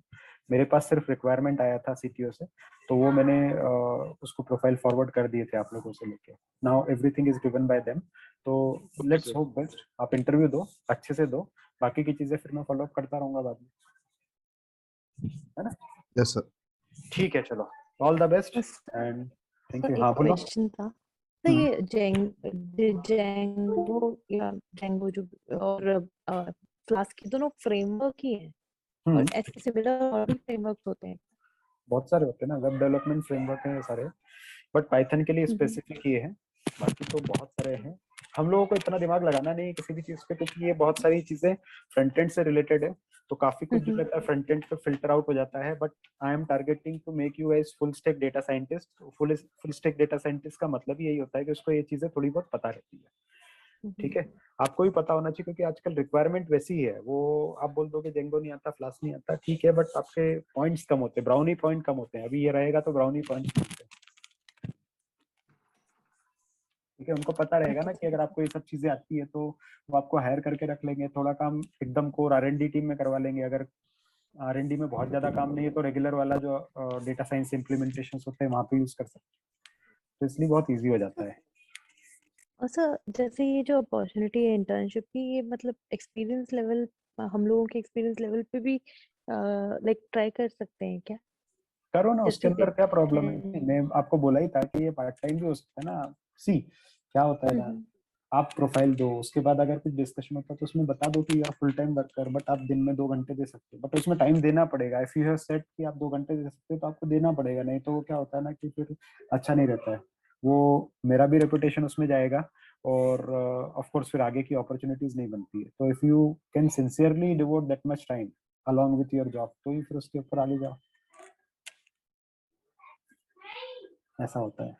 नहीं तो फिर वो आगे आना बंद हो जाता है ना वहां से मेरे पास इनपुट, और वो रिपोर्ट आएगी फिर वो खराब रहता है, मतलब दूसरे लोग भी उससे इम्पैक्ट होंगे। तो if you can give 2 hours at least daily, तो ही उसमें दो, ताकि उन लोगों को भी रहना है भाई, ठीक है इंटर्नशिप है, बट उनको कुछ आउटपुट तो मिलना चाहिए ना उसका। आपको ऑफ कोर्स उसका आउटपुट ये मिलेगा कि रियल लाइफ प्रोजेक्ट पे वर्क करने को मिल रहा है यस और सर। सारी चीजें पता चल रही है, बट उनको भी तो कुछ मिलना चाहिए ना एज एन ऑर्गेनाइजेशन।